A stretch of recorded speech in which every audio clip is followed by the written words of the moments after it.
Temperature in the 90s, humidity about 75%. It's a pretty typical late summer day in Sao Paulo, Brazil, as we await the start of round 2 of the Formula One World Driving Championship. Welcome to the Grand Prix of Brazil. Hello again, everyone. I'm Bob Varsha, along with sports car ace and former Ferrari Formula One driver Derek Bell. We're about a half an hour from the start of the 25th anniversary Grand Prix of Brazil. Rubens Barrichello is on the front row, and that has had this town in a carnival mood all night long. In the next 30 minutes, we're going to talk with some of the drivers, poke around in the garages a little bit. But, Derek, I think the compelling question right now is, what's this weather going to mean to the drivers? It's going to be really unbearable in the cars. There's no doubt about it. I mean, the cars have run very, very hot all the time anyway. But, of course, the biggest problem here is the circuit runs the opposite way to most of the circuits the guys race on. This racetrack actually goes anti-clockwise, which is rather like Indianapolis. But, of course, all their necks are strengthened to go around corners to the right. And here we're going to go around corners much more with the bias to the left. So it's going to be a great strain on the drivers, I understand, but talking to them. But, of course, it's very hot in the car. And, you know, an hour and 40 minutes is a long time to be out there. Very, very tough on them. Let's talk about qualifying a little bit. Damon Hill pretty much ran away with things, fully 9/10 of a second ahead of the second quickest man, Barrichello. Is he likely to run away with this race, in your view? Well, you know, it's impossible. It's motor racing. That's what it's all about. And there's a lot of very, very fine racing drivers out there, so they're obviously going to be doing their bit to make sure he doesn't. If he happens to make a break or somebody, you know, makes some mistakes in the first couple of corners, turn one is very, very difficult, and he manages to make a break, I think they'll find it difficult to catch him up. But, you know, young Villeneuve we're going to say this a lot this year, but every track he goes to is a new experience for him, and he's always going to be that little bit behind every session, as Michael Andretti was years ago, because you have to learn that little bit extra every time. But I think by the time race day comes, because you're getting in the groove, and I think you'll see Villeneuve right on Hill's tail, and of course Barrichello isn't going to give away easily because it's his home crowd, and boy, would he love to win here. Even though this racetrack has been repaved on 3 separate occasions, it's still quite bumpy, and it's worth pointing out that Damon Hill was running away with this race last year before the car let him down. Now let's go up to the garage area and catch up with our pit reporter for today's race. Here's James Allen. Well, thanks, Bob. I'm standing by here with Jacques Villeneuve. Jacques, there's been a lot of talk about your arrival in Formula One. What's your take on it? Well, the take is that it started well. The first race was really a great experience. Even if we ended up second instead of winning, it was for a first race. It was still a great result, and we went through a lot. So there was a lot of learning there. But you know, now that the standard was set high, and it's going to be tough to remain up there. Now, you were right on the pace in this morning's warm-up, second with good times, consistently fast. What kind of race are you going to run? What kind of race are we going to see? Well, you know, the warm-up and the race is going to be different because the heat picked up. We'll see. The plan is to be quick and then to fight. For sure, in qualifying we're a little bit off, but it seems that with the race setup, we're much closer than yesterday. So you know, we could have an aggressive race. Jack, how tough is it to come to tracks you just don't know at all? Well, you're always lagging. You're always a day behind. You know, it took us Friday to really learn the track, and I was making a few mistakes in some corners, and it was okay by Saturday. And but we had a day late, and that's to start working on the setup and then really be on the pace. So you know, by Sunday, yes, you're on the pace, but you know, for sure it's going to be better next year once we know the track and we can start working hard from the first lap on Friday. Good luck. Thank you. Let's go down and join Derek Bell, who's standing by with local hero Rubens Barrichello. Well, so this morning you're the hero of Brazil. How does that feel? I mean, it was really wonderful seeing you out there going so well yesterday. Well, it went really good yesterday. I think, you know, I was proud for Brazil. I was proud of the team because we've done a great job. Melbourne, we didn't do very well in qualifying for a couple of problems, but we know that the car is very good. So being in the first row in Brazil is is fantastic. It's even more than the pole position in Spa in '94. It feels great. You know, you can see people coming onto the track now. The grandstands will be full. So, you know, I hope to get at the end of the race, because this is the most important thing, because we have a competitive car. So if we get there, I think we can be on the podium. So should be good. That's really wonderful for you. When was your last really, you know, would you say was your last really great run that you felt that you'd achieved something? I mean, this obviously is going to be very special here, but, you know, the last one that you really felt was great for you. Well, in here, I think my second run was the best. But I must say that the first time that I drove the car was totally different. And we felt that the car, oh, Jesus Christ, this car is not so good. And we're going to, you know, we're gonna be a problem. And then we changed the setup. We kept working. Having Martin on the team is very good because he's quite experienced. So we've done a lot of work, and then we achieve what we have now, and it's a very good car. And I think with the Benson heads now, we have a possibility of develop. We have, really, we are keeping progressing. So it feels really good. It's great to see you smiling so much, and we really wish you the very best of luck for the race, because your confidence yesterday in practice and qualifying was really brilliant. Thank you. So I hope you come back just to wish me luck, because yesterday was fantastic. Well, good luck indeed to Rubens Barrichello. But here's a news flash. We have a report from the airport a few miles away that there is a storm front moving in. There is rain at the airport, and we may shortly see it here at the racetrack. What a twist to our drama. This is the 25th anniversary of the Grand Prix of Brazil. Sao Paulo. Earlier this week, James Allen visited Morumbi Cemetery, where lie the remains of one of the greatest drivers in history, Ayrton Senna. Even today, some 2 years after his death, the spirit of Ayrton Senna hangs over this entire Brazilian Grand Prix weekend. It's impossible to go anywhere in Sao Paulo without seeing reminders of what he was and what he meant to the people here in Brazil. He was a god, someone to cheer on a Sunday afternoon, someone to help them forget about the problems of their country and the poverty. And in the Formula One fraternity as well, he meant a great deal. The Williams team still carry his logo on their shirts and on their cars, and the Formula One passes here this weekend also carry his face. He was the greatest driver of the modern era.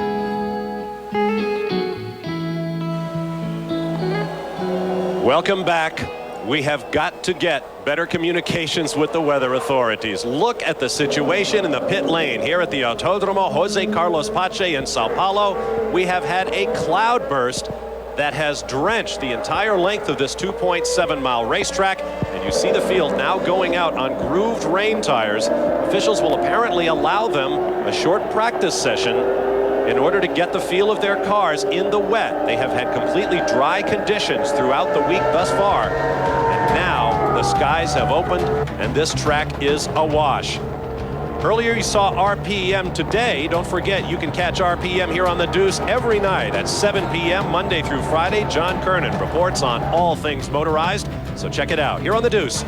RPM tonight, 7 p.m. Eastern Time, Monday through Friday.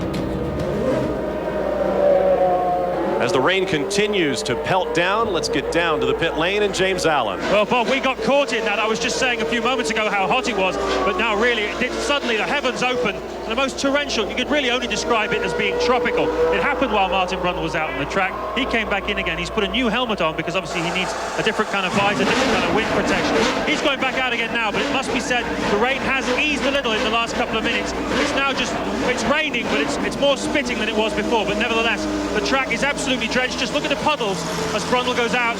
Enormous amount of spray, and that's very, very difficult. Now, will they have a special practice session? My understanding of the rule is that if it happens within an hour of the start of the race, this downpour, it's at the steward's discretion whether or not there should be any kind of special session. Otherwise, they might just let them go out and do some reconnaissance laps, put them on the grid and get the race going. Everyone knows how to drive in the wet, and everybody after 2 or 3 laps will have a feel for which way it is. I will try and find out for you whether there's going to be a special practice session or we're going to go to the grid, but it looks to me at the moment as though we're going to the grid. Well, that will certainly mean some drama to come, and it's been an interesting weekend thus far. Earlier in the weekend, Derek Bell spoke with a man who's made a miraculous return to Formula One, Mika Hakkinen. Well, Mika, practice then went pretty well. I mean, you look like you were really going for it, and you're right up there, which is very promising in warm-up. Yeah, the car was, we ran the car yesterday in a free practice in a level of fuel we're going to use in a race. And I said to my engineer yesterday, I said, car is good for the race tomorrow, which means let's not get too wind up if we are roughly half a second off the front row, because I have a good setup for the race, and tomorrow we're going to win the race, not today, I said yesterday, and now the car is handling good. It's good for the tires in these temperatures, and let's hope now the car stays in one piece and I can finish the race. How do you feel physically now? You're looking a heck of a lot better than at Melbourne, and a lot better than you did about 4 months ago. So you're feeling a lot better? Yeah, feeling a lot better, but this is tough. This is unbelievably hard, physically and I mean, mentally it's going to be always hard, but physically also it's very hard. The circuit is still very bumpy, and it doesn't have much grip end of the day. Corners are left-handed, which means all the neck muscles on the left-hand side having a really hard time. And also your leg on the right-hand side is suffering a lot because, well, suffering a lot. What I'm saying is you cannot support on the right-hand side corners your body in your right foot because you are on a throttle. Exactly. And left-hand corners, other way around. In right-hand corners, it is easy to support yourself on the footrest. But it's looking good. I'm very happy. That's great. Well, it's nice to see you looking happy and looking so well again. Thanks very much, and back to Bob. Bye.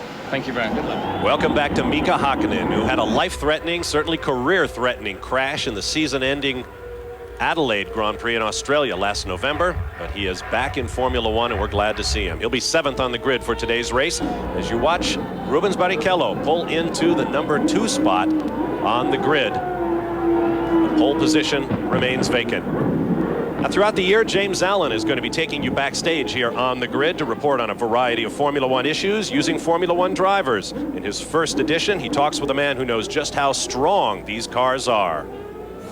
This year there's a new rule in Formula One concerning cockpit size to increase driver safety in the event of an accident. Now, there are a lot of different interpretations of this rule, leading to some very different looking cars. Yeah, well, this is very different. It gives you a good safe feeling with your head down in here for side impacts, and the cockpit's generally higher. But of course, it's really taken from a point on the roll bar down to this little piece here. Well, I gave this car a bit of a twirl in Melbourne recently, and ironically, this was the only piece that wasn't damaged on the whole car. Even the mirrors had gone. It actually touched on the nose. But Jordan have got an interesting interpretation because they've moved their roll bar back here such that our cockpit size end up a little bit lower, but a little bit longer. So that's caused a bit of confusion, a bit of controversy. But I have to say I'm very happy with the integrity of the car, and I think I proved that in Australia. Well, the other teams claim this is unsafe, but as Martin proved in Australia, it's anything but unsafe. Thanks, Martin. You're welcome. Thank you, James. Thank you, Martin. There you see the rain continues to pour down here at Interlagos, known as Between the Lakes. Although this weekend, it appears that it shortly will become a lake itself. Down on the grid, preparations continue. Apparently, we will have no acclimatization session for the rain. Now, earlier today, when the sun truly was shining, the drivers took part in what has become a tradition here in Brazil. A parade before the race, riding on the back of a truck, and they got a huge round of applause from the sophisticated racing fans here in Brazil. We'll be back live in a moment. As large as Sao Paulo, Brazil, you are bound to find people of distressed circumstances, and it's true here where the legendary favelas, or slums, dot the hillsides. An extraordinary way of life in this temperate climate, but it is a part of what Sao Paulo, Brazil is all about. Back at the racetrack, Rubens Barrichello being asked for an interview on the grid from the Brazilian TV Globo folks who will provide our world feed today. I'm Bob Varsha, along with Derek Bell. Glad to have you with us. James Allen is down on the grid, and the rain continues to pour down, mixed with thunder. But as you see, it looks a little bit lighter over on the start-finish straightaway. Stay with us. This is going to be a very interesting race live here today on the Deuce. Down to James. I'm glad I'm not dressed like these girls. Look at this.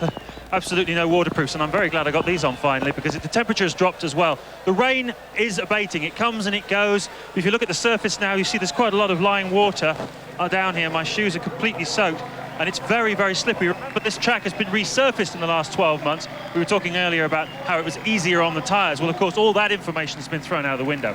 Nobody really has any information of how this new surface functions when there's water on it. So really, the first few laps are going to be very, very cautious. And I would imagine that the drivers have agreed amongst themselves, would discuss amongst themselves, that they would take it easy to start with, just go around a little bit, and then maybe pile the pressure on when they're all a little bit more familiar with how it works. But watch out for Michael Schumacher starting on the second row of the grid, because we all know how good he is in the wet. Thank you, James. Derek Bell now joins me in the booth. Something else to keep in mind is that if the rain comes back, it is not inconceivable that this race might be stopped. And of course, every driver is going to want to be at the front should that happen. You saw them applying tape to the crevices in the Ferrari. Work goes on over Jacques Villeneuve's Williams. Now we have a clarification of the rain rule. A rain practice can take place only if the rain comes down at least 60 minutes prior to the start, which I'm sure is cold comfort to the drivers who have lined up on the grid for their first look at a wet racetrack in racing conditions. And James, for the record, I'm glad you're not dressed the way those flag women are as well. From high overhead, if you could see in the distance, you would see the lake Guarapirenga, which helps to give Interlagos its name between the lakes. It is also named for Jose Carlos Pache, who won this race, his one and only Formula One Grand Prix victory, before he tragically died in a plane crash here in his native Brazil. The race has switched between here and Rio, depending on who the current Brazilian racing hero might be. In the early days was Emerson Fittipaldi, who won twice here in Grand Prix action. Then Nelson Piquet came along and became a world champion, and the Brazilian Grand Prix moved to the Jacarepaguá circuit in Rio de Janeiro, scene of the IndyCar race 2 weeks ago. There you see Jean Alesi preparing to climb into his Benetton. When Ayrton Senna moved to the forefront of Formula One, the race came back to his hometown here in Sao Paulo. Derek Bell, what goes through a driver's mind as he looks at these sorts of conditions? Well, it's really very frightening. it's possibly the worst situation to be in, particularly if you're further down the grid. The Damon is in a wonderful situation. He's at the front. The whole track will be clear for him. He'll be able to have perfect visibility, but anybody behind him will see absolutely nothing. And I just hope they can all see the lights properly at the start, which should be very interesting as well. But naturally, it's very, very hard. They haven't driven around this track in the wet probably for some considerable time, if ever. And it's going to be very hard for them, I think. Nasty situation. There you see David Coulthard in the hood, new recruit to the McLaren Mercedes team, talking to the master, Alain Prost. The rain continues to come down here in Brazil. We'll be back live in a moment. Back live in Brazil, soccer immortal Pelé is here among the dignitaries and celebrities on hand for the 25th anniversary Formula One Grand Prix of Brazil. There is Rubens Barrichello. One of the big stories this week is that one of the Formula One teams in the pit lane is changing hands. James Allen is standing by with the new owner of the Footwork Arrows team. James? That's right, Bob, standing by with the new owner of the Arrows team, Tom Walkinshaw. Tom, why was Arrows the right move for you? Well, it came on the market at the right time. You know, we decided to leave Ligier and have our own team for '97. And when the Arrows team got into difficulties and it came on the market, we decided to move and acquire it. You've won in every formula you've been in. You know motor racing in backwards. What does it cost nowadays to go Formula One racing properly? Well, it costs a lot of money, tens of millions of dollars. Every team, of course, is different, but you know, we've got to work hard now and get the budgets for the team and get the technology in there, and hopefully over the course of the year we'll drive it to the front of the grid. How soon before you can make them winners? A couple of years, I would think. Now, we're being very British here, standing in the pouring rain, talking about other matters, but we do have to talk about the rain. What does this do? How does this change everything? It changes everything considerably, obviously. It's a lot more of a lottery. You've got to put wet tyres on it, soft the suspension, raise the ride heights for the aquaplaning. So the setups in the car they'll never have been run before. So it's a lot of a lottery here now. And if it dries out halfway through the race, of course, there'll be a lot of compromises going on there, won't there? Yeah, well, you're really stuck with what you've got and how you send the car off the grid. So everyone's guessing on what the weather's going to be in the next 2 hours, and you know, you just have to lock in, really. In IndyCars, of course, they can change the downforce at pit stops. Can you do that here in Formula One? Yes, you can, but it's only a very small amount. A lot of the downforce in a Formula One car comes from underneath the car, and there's very little you can do about that. Thanks for talking to us, Tom. Good luck with your new enterprise. Thank you. Scotsman Tom Walkinshaw, who was very lucky to have both of his Ligier cars on the grid. Both were disqualified from final qualifying. Pedro Diniz for a push start, his teammate Olivier Panis for having gotten into the car that Diniz was helped by. In a moment, we'll be back to give you the entire starting grid. The rain is coming down even harder now. Sit back and relax. It's going to be a very interesting silver anniversary Grand Prix of Brazil.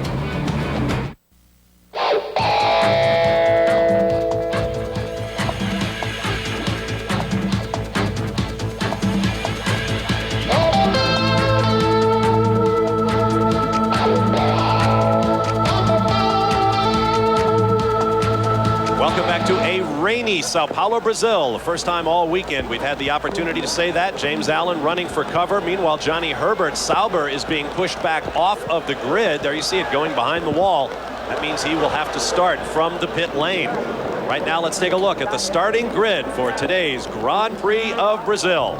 On the pole for the second year in a row, Damon Hill of the Williams Renault, starting alongside Brazilian Rubens Barrichello, the crowd darling in the Jordan Peugeot. Row 2, Jacques Villeneuve, the star of the season opener in Melbourne, but he does not have significant wet track experience. He'll be alongside Michael Schumacher, the world champion in the Ferrari. Row 3 will be Jean Alesi, who's been on and off the track in the Benetton, next to Martin Brundle, running well in the Jordan Peugeot. Row 2 will be Mika Hakkinen, the McLaren, next to the Benetton of Gerhard Berger. On row 5, Heinz-Harald Frentzen in the Sauber alongside Eddie Irvine's Ferrari.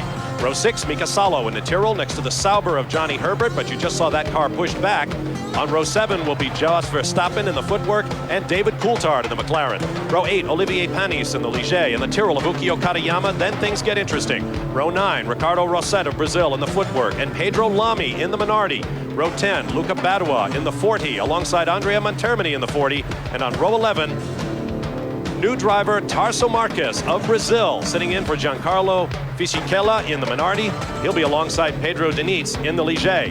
Now those last 5 drivers have shuffled positions throughout the night in a rash of decisions made by FIA officials going all the way up to FIA President Max Mosley. The problems? Pedro Lamy drove by the weigh-in and took the checkered flag after his 12 laps were complete in qualifying. Luca Badua moved up. He was the beneficiary of all of the problems, as did Andrea Montermini. Tarso Marques of Brazil drove by the weigh-in station, as did Pedro Diniz, who also received an illegal push start. The bottom line, tens of thousands of dollars in penalties. They were originally disqualified, were Diniz and Panis, but the Ligier team appealed. It's a long story. The bottom line is the Ligiers are on the grid. No cars were eliminated by the 107% rule, which requires that everyone attempting to qualify the race go within 107% of the pole time. So at long last, we have 22 cars on the grid for this race. Well, make that 21 plus Johnny Herbert Sauber now parked in the pit lane. There we see Martin Brundle, Derek. Let's take a look at this 2.7-mile racing circuit. As we pass the start-finish line, we're up to speeds in excess of 190 miles an hour, braking very severely over some bumps, and then a beautiful dive left down through the S's of Senna and out onto the Curva do Sol, which you see here. Again, very important to get up this straight, 185 mile an hour straight, leading us into a very sharp left-hander at the other end, 4th gear downhill where Irvine had his moment, and that will in fact take us well into a series of lefts and rights, twists and turns, and then back out through the last turn onto the main straight up to 190 miles an hour again, start-finish line. It is an astonishing track when it is dry. When it is wet, it is simply a hockey rink. A diabolical racing surface. All that new pavement is going to be extra slippery with all of this water pouring off of it. As you see, even at slow speeds, the cars kick up big rooster tails. Visibility is going to be a problem. Braking is going to be a problem. Downforce, stability. There you see the profile of the track. Very twisty in the intersection, so it is very much a compromised track when you match the long straights with the twisty bits in the middle. Absolutely, and they've got to take very much into consideration there's some nasty bumps. Eddie Irvine had a nasty off on the very first lap of practice on Friday, and we've seen many people being upset by these bumps and spinning off into sand traps. They're talking to Martin Brundle early, and it was rather strange. There was no rain in sight then, and he said to me, the circuit's wonderful, but there is that nasty bump on the back straight. And he said, if we actually hit that in the rain, we're going to spin off. So they're going to have a mighty time. At the back of that shot, you can see another part of the circuit with a short straight on it. Lots of corners all linked up by these short straights, but which we know there's a new surface, and it should be very, very good indeed for it. But on old surfaces these days, of course, you get much better grip if you're offline, because you get rubber and oil on the circuit on the correct line. Here, of course, the whole track is new, so these guys aren't going to have many options but to take whatever line they want and hope to pick up traction wherever they can. Pretty good depiction right there of what the driver sees. I hope he sees better than that. For what it's worth, as you ride with Michael Schumacher, here are the results of the morning warm-up. Martin Brundle, quickest by 2/100ths of a second from Jacques Villeneuve. Mika Hakkinen just 8/1000ths of a second behind Villeneuve. Rubens Barrichello 4/1000ths behind Hakkinen. So you get the idea. These cars very evenly matched. Michael Schumacher 5th quick, Jean Alesi 6th, Damon Hill 7th, Jos Verstappen, Olivier Panis, Mika Salo round out the top 10. It's interesting to note just now, I just saw Schumacher taking a different line through some of the turns than anybody else, and this was just to try and find out whether going offline would have more traction. And this, as I said just before, is in fact the way to go in the wet. Eventually, the correct line will become drier and therefore more stable, but it's interesting to take different lines to find out where the real stability is. This race, in its quarter of a century, has a glorious history. Give you a look at some of the past winners. Alain Prost, the winningest driver ever at the Brazilian Grand Prix, and he has been an all-arounder. He has won this race 6 times on 2 different tracks, Rio and here in Sao Paulo, in 3 different cars, Renault, McLaren, and Ferrari.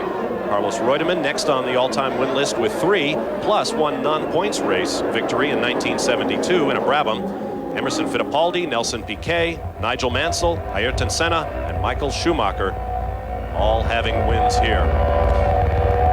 It'll be very interesting to see just how these fellas go, because obviously the fact that some engines have 50, 60 horsepower more than others, there'll be much more parity now, because the rain is all about getting traction and stability. Once again, the new Formula One start procedure will come into effect. All the red lights will come on when the field comes set. James Allen, quickly. Bob, the sun's actually coming out now. This really is a very strange day weather-wise. It's still raining reasonably hard, but the sun is out. Saw that Johnny Herbert just pulled off in his T-car. All right, thank you, James. What else can happen? Traction is going to be very difficult to find. Turn up the sound. Here we go.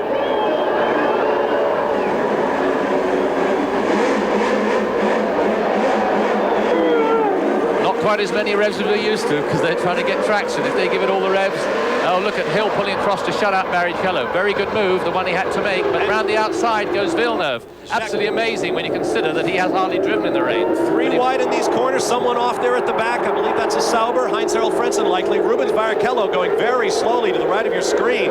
Yeah, but he's just trying to get traction. He's having a mighty problem. Who knows just how well his car's set up. Maybe the Hill and Villeneuve have softened their cars up a bit, but it looks like it's Hill in the lead at the moment, if I'm not mistaken. Down the back straightaway. In dry conditions, they reach 180 miles an hour plus. Nothing like that. Alesi moving up into 3rd place there, I think. Beautiful move up through. He's just pushed around the outside of Barrichello, and he's making a good run through there. Let's keep in mind, Jean Alesi also very good in the wet. Recall the French Grand Prix at Manicourt a couple of years ago. In the Ferrari on slick tires on a wet track, he held off the field as long as he could, and he was absolutely marvelous in the wet. Yeah, and he's catching right up on Villeneuve now. A much tighter line through this turn here. It's going to be very intriguing to see just what he does. He's moving out wide there, but then he's getting some traction. He must have learned something in the opening laps. I can't quite understand why Schumacher isn't doing more at this point, but it's a long race, and he's got time to do something with it. There's Damon Hill. Schumacher took his race car off the track in the warm-ups, bent the left front suspension. The Ferrari team said they figured they could get it fixed for the race start. I'm not sure whether he's in his race car or the T-car. It looks like Schumacher's moved up into 5th place there, followed by Martin Brundle. Here comes Heinz-Harald Frentzen, Gerhard Berger, and one of the footwork cars. Arrow's team footwork car. Yes, and now owned by somebody else. Well, Hill's got himself quite a good lead coming up the main straight, and that's just what he wants. Now he hasn't got to worry about looking in his mirrors. He can tuck himself in, get some really good lines in the corners. This is one corner very difficult. It's a bump on the braking area coming down into these center curves. And it's very, very important that you don't lock up a brake in these conditions, because you just cannot turn at all. In the dry, you can turn with a locked up wheel, but certainly you can't in the wet. And you don't even notice the bump there too much at all. He came around there very smoothly indeed. All the cars now on Goodyear's AquaTread rain tire. Each tire specific to the corner of the car. 4 separate molds to make the fronts and the rears. Look at Alesi going down that inside, having a real look inside Villeneuve. And of course Schumacher just behind, keeping his eye on things. Goodyear has also been working on what Formula One calls a monsoon tire, a tire for those absolutely diabolical conditions so that they can race even in very, very heavy rain, the sort of rain that would call for a red flag on these tires. Villeneuve was said just before the race that he was going to take it very gently in the wet. Of course, he is just doing that. He's being very sensible. And of course, Alesi is known for being a little bit heroic, and he's just doing the same as his reputation precedes him, and he's doing just that. But of course, Villeneuve is getting out of the corners better, because Alesi is trying to go down the inside, getting shut off, gets the wrong line out of the corner, and can't get the power down. Cars lapping in the 151 to 152 range. We've got one of the Minardis off. Oh, Tarso Marquez, the 20-year-old Brazilian. This was his first Grand Prix start, and he is done. Yeah, they're going to have to pull him out of the way, because that's not a good place to be at all. I'm sure he's really happy to get out as quick as he possibly can, but very unfortunate for him. One of the 4 Brazilians in this race, and we really thought he'd actually put up a pretty good show. So Tarso Marquez ends his first Grand Prix with 1 lap complete and won $10,000 fine for passing the weigh-in station. There There you see the running order through 4 positions. We'll be back for more live from Sao Paulo. ESPN 2 coverage of the Formula Live at the Jose Carlos Pache Circuit in Sao Paulo, Brazil. Bob Varsha, Derek Bell, glad to have you with us. Damon Hill is drawing away from this battle for second between Jacques Villeneuve and Jean Alesi at the rate of 3 seconds a lap. Want to remind you, if you want racing, we've got it here on ESPN 2 and ESPN at 1 o'clock Eastern Time on ESPN. You'll see the NASCAR Food City 500 featuring the Dale and Dale Show, Mark Martin on pole, all coming your way from the half mile at Bristol, Tennessee, 1 p.m. Eastern on ESPN. Back here in Sao Paulo, the rain continues to come down on the backside of the racetrack. Damon Hill out of sight. Jacques Villeneuve holding up Jean Alesi, but given Alesi's temperament and reputation and history, you have to believe, Derek, it's just a matter of time before he lunges at Villeneuve. Yes, he's having a lot of goes here. He's zipping up on him under braking, but of course that's not the story. You've got to get past the guy as well, and then of course he can't see. Oh, a very exciting move there with one of the Tyrrells. They both, oh, beautiful ballet. Pedro Lamy in the Minardi on the left. I believe that's Ukio Katayama in the Tyrrell on the right. He should be able to keep it going if he keeps his foot in it. A little bit of left lock to get off the stand, but it's obviously just too deep. I assumed from that it was the other Minardi of Lamy. I guess it was Marquez, which explains why he wound up stopped at a corner. Actually, Villeneuve's getting it together a bit now and is managing to pull away just a little bit from Alesi. He did say, as I said, he was going to take it easy, and that's exactly what he's doing. But he's feeling his feet a little bit. Well, we've learned with Villeneuve, his taking it easy is flat out for a lot of other people. James Allen's in the pit lane. Bob, the word that I'm looking for, I think, is hallelujah, because it's actually stopped raining and the sun, as I mentioned before, is out.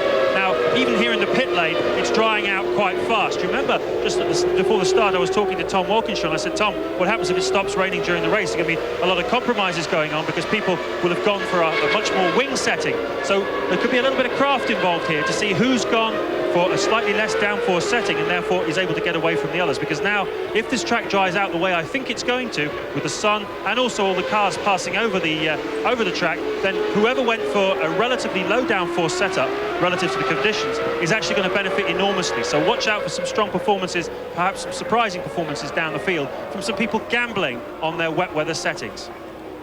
Well, a few years ago when we had a cloud burst in the race here in Interlagos, cars went skittering off the racetrack in every direction, including Alain Prost. And the late Ayrton Senna came through in the wet and then in the dry, drove past Damon Hill and took the victory, his last victory here in his hometown.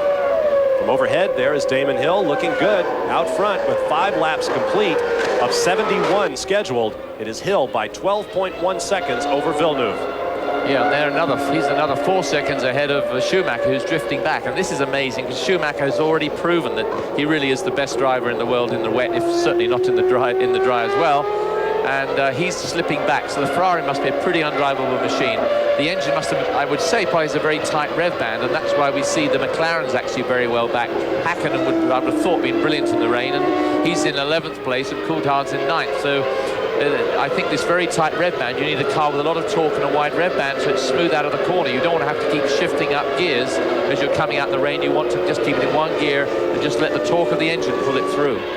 See Olivier Panis in the Mugen Honda-powered Ligier set fastest lap at 1 minute 40. Compare that with Damon Hill's pole time of 1:18.111 seconds, a lap just over 122 miles an hour in average speed.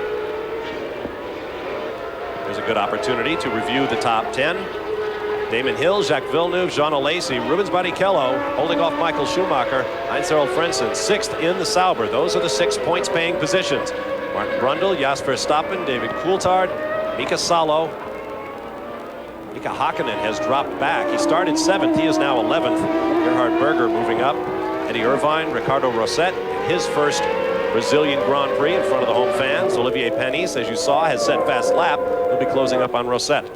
Interesting to see there's a dry line coming now, or a drying line, where you can see the slightly darker surface, which means all the guys are going to try and run in that to be able to brake a little bit later. Look, here we have a go. Wow.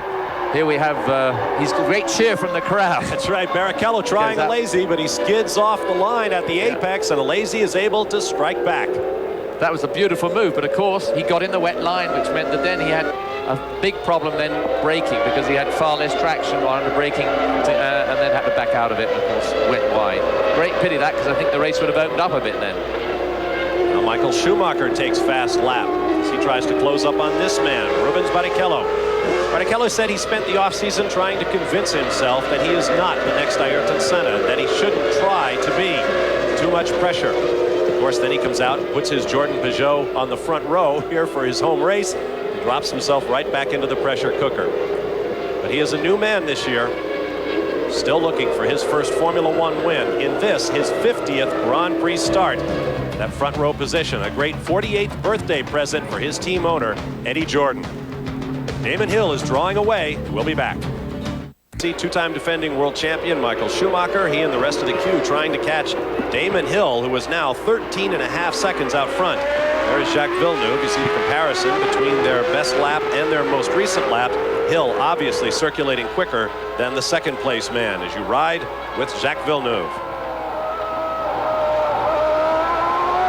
Earlier today, we went to Villeneuve's garage to talk about the IndyCar race going on in Surfers Paradise this weekend, and he wanted to know all about it, how everyone did. We'll give you that information in case you haven't seen the race just yet. Down in the pit lane, here's James Allen. Yeah, Bob, this track is drying out pretty fast. I've just been talking to a couple of the teams. They won't tell me what they're going to do, but what they did say was that when you start a wet race, you want to put as much fuel in as you possibly can so that you can set your own pit stop window, because obviously you don't know whether it's going to dry out or not. It doesn't make much difference whether you've got a lot of fuel in or not when it's really heavy rain. So they go out with wet tyres with fairly full fuel load and just run and see what happens.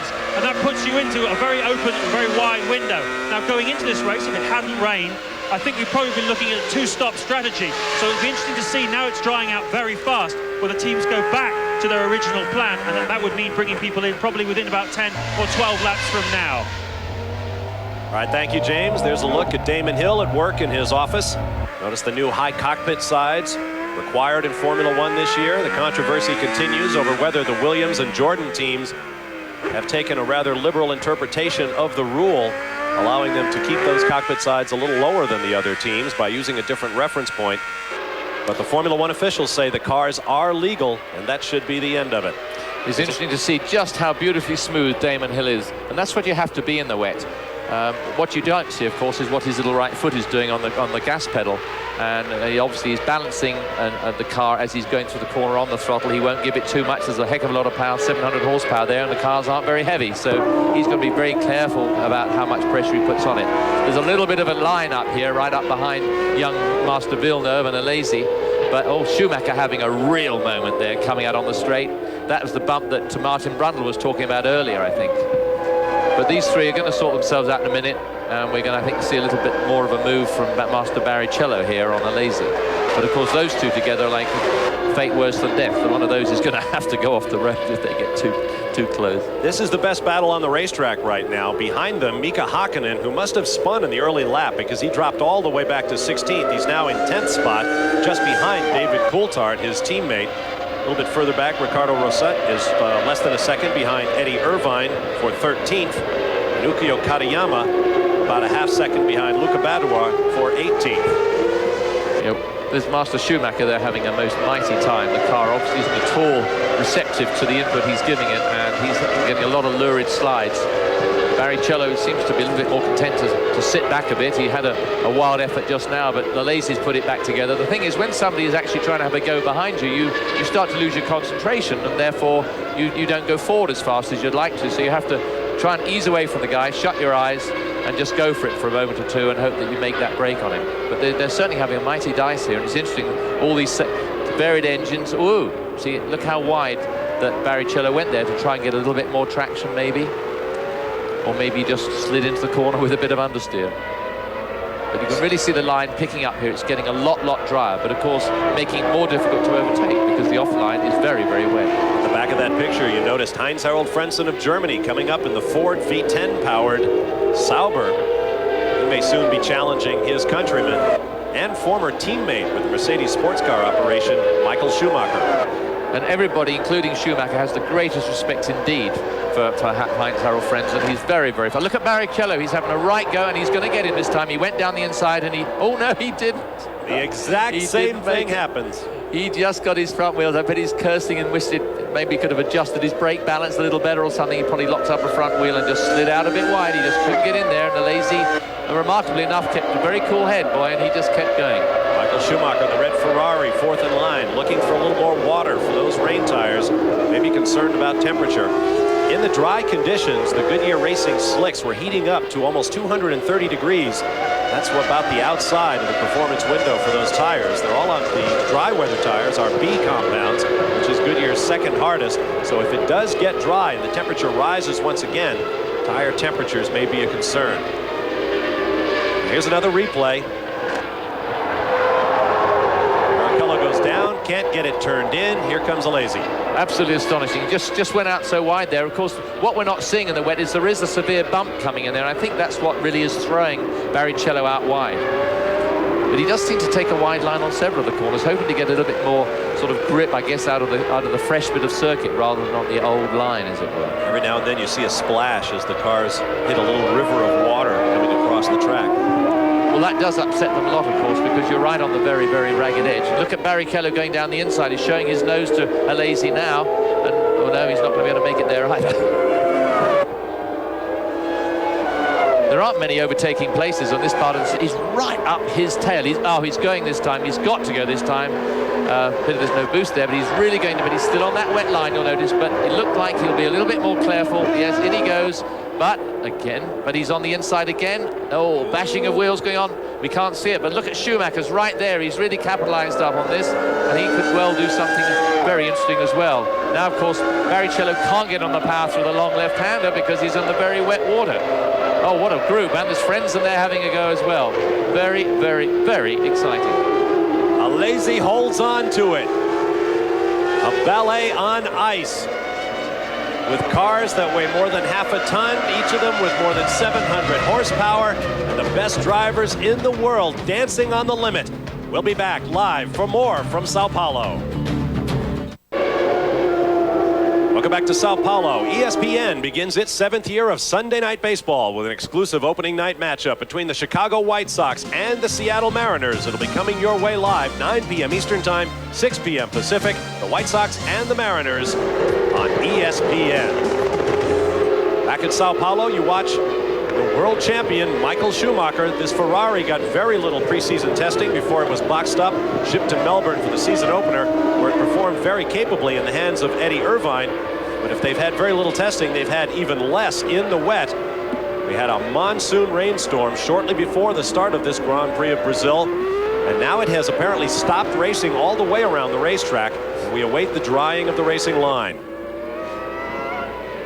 Yeah, Schumacher was all over the back of Barrichello just now in that situation where he was chasing Alesi so hard, but it's opened up just a little bit. I think Frenzen's just waiting for something to happen in front of him so he can capitalize on this. There is Heinz-Harald Frentzen in the Sauber. Meanwhile, James Allen is in the pit lane.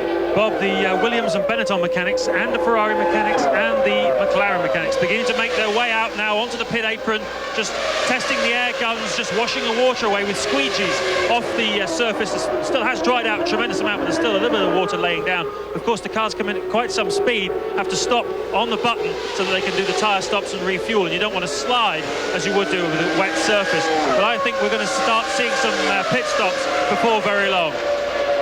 Thank you, James. At the back of the screen, the Sauber, and now the Ferrari, looking for that little bit of moisture in which these wet tires work. They do not like dry racing lines. They are essentially treaded tires to wick away the moisture. And of course, they're very, very soft indeed. And you saw the back line onto the back straight was very, in fact, bone dry, so it won't be long before they come in. But then there's this section here where they're running through quite deep water and there's a lot of spray. So it's really up to drivers to make the call right now. But it certainly isn't dry weather dry tire weather yet. Or words to that effect. Or something like that anyway. Meanwhile, Mr. Hill just pulls away with a 14-second lead over Villeneuve. Not actually making a great impression at this time, but 14 seconds is a nice barrier to have very early on in the race. I'm sure he's happy to do that. He's certainly not going to take any chances whilst in the lead with that. It will make the pit stops interesting. That line also drying out as first Villeneuve, then Alesi, then Barrichello, then Schumacher, and finally Heinz-Harald Frentzen come through.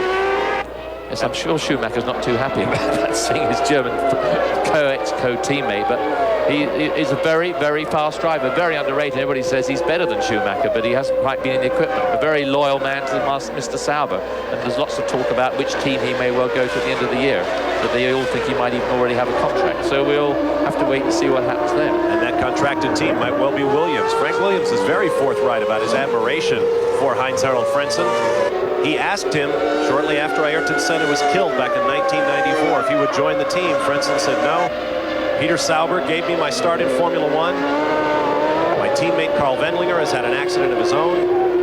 I cannot leave the team in these circumstances. And Frank Williams says that impressed him very much. He appreciates loyalty in a driver. He said that Heinz-Harald Frentzen will be asked again to come join the Williams team when he's comfortable with the idea. Barrichello's taken some quite strange lines here, but I'm not so sure that it isn't because he's having a problem stopping the car. The brakes may be locking up a bit, and so as he arrives at the corner, it actually sets him offline, which then puts him out wide, and therefore, of course, he's on the wet and can't get back into the groove again. But here we have Frentzen, almost on the outside of Schumacher around this turn here. But, of course, it's very difficult to overtake anybody, particularly Mr. Schumacher. An outside line, however, might not be a bad idea in the wet. After what you said earlier about looking for a place to pass and the traction qualities of these wet weather tires.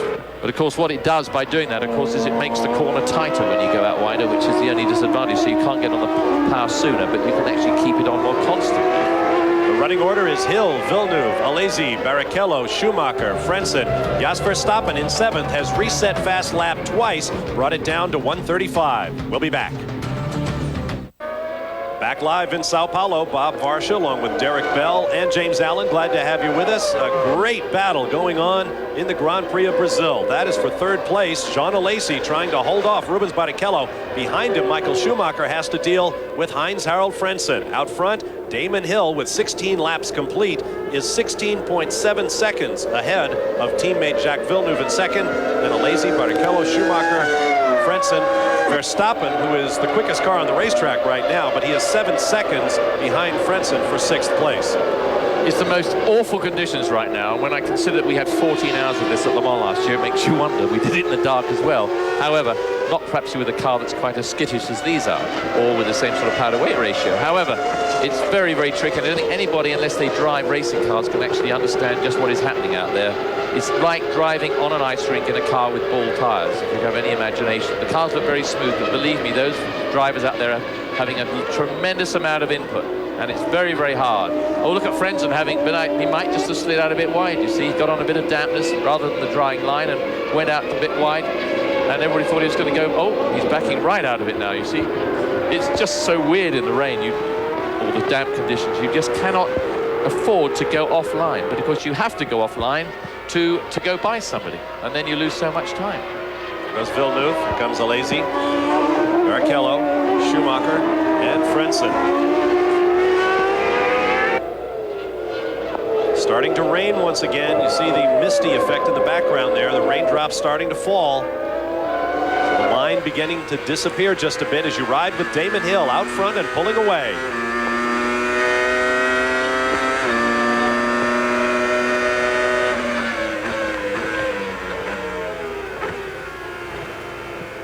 Beautiful downshifts. We were just listening to the gear shift there. It was so lovely to hear the downshifting as Damon got to the end of the straight. Of course, you're not like the old days when you had to flick a lever around. Oh, did you see the way Frentzen got sideways coming out of there?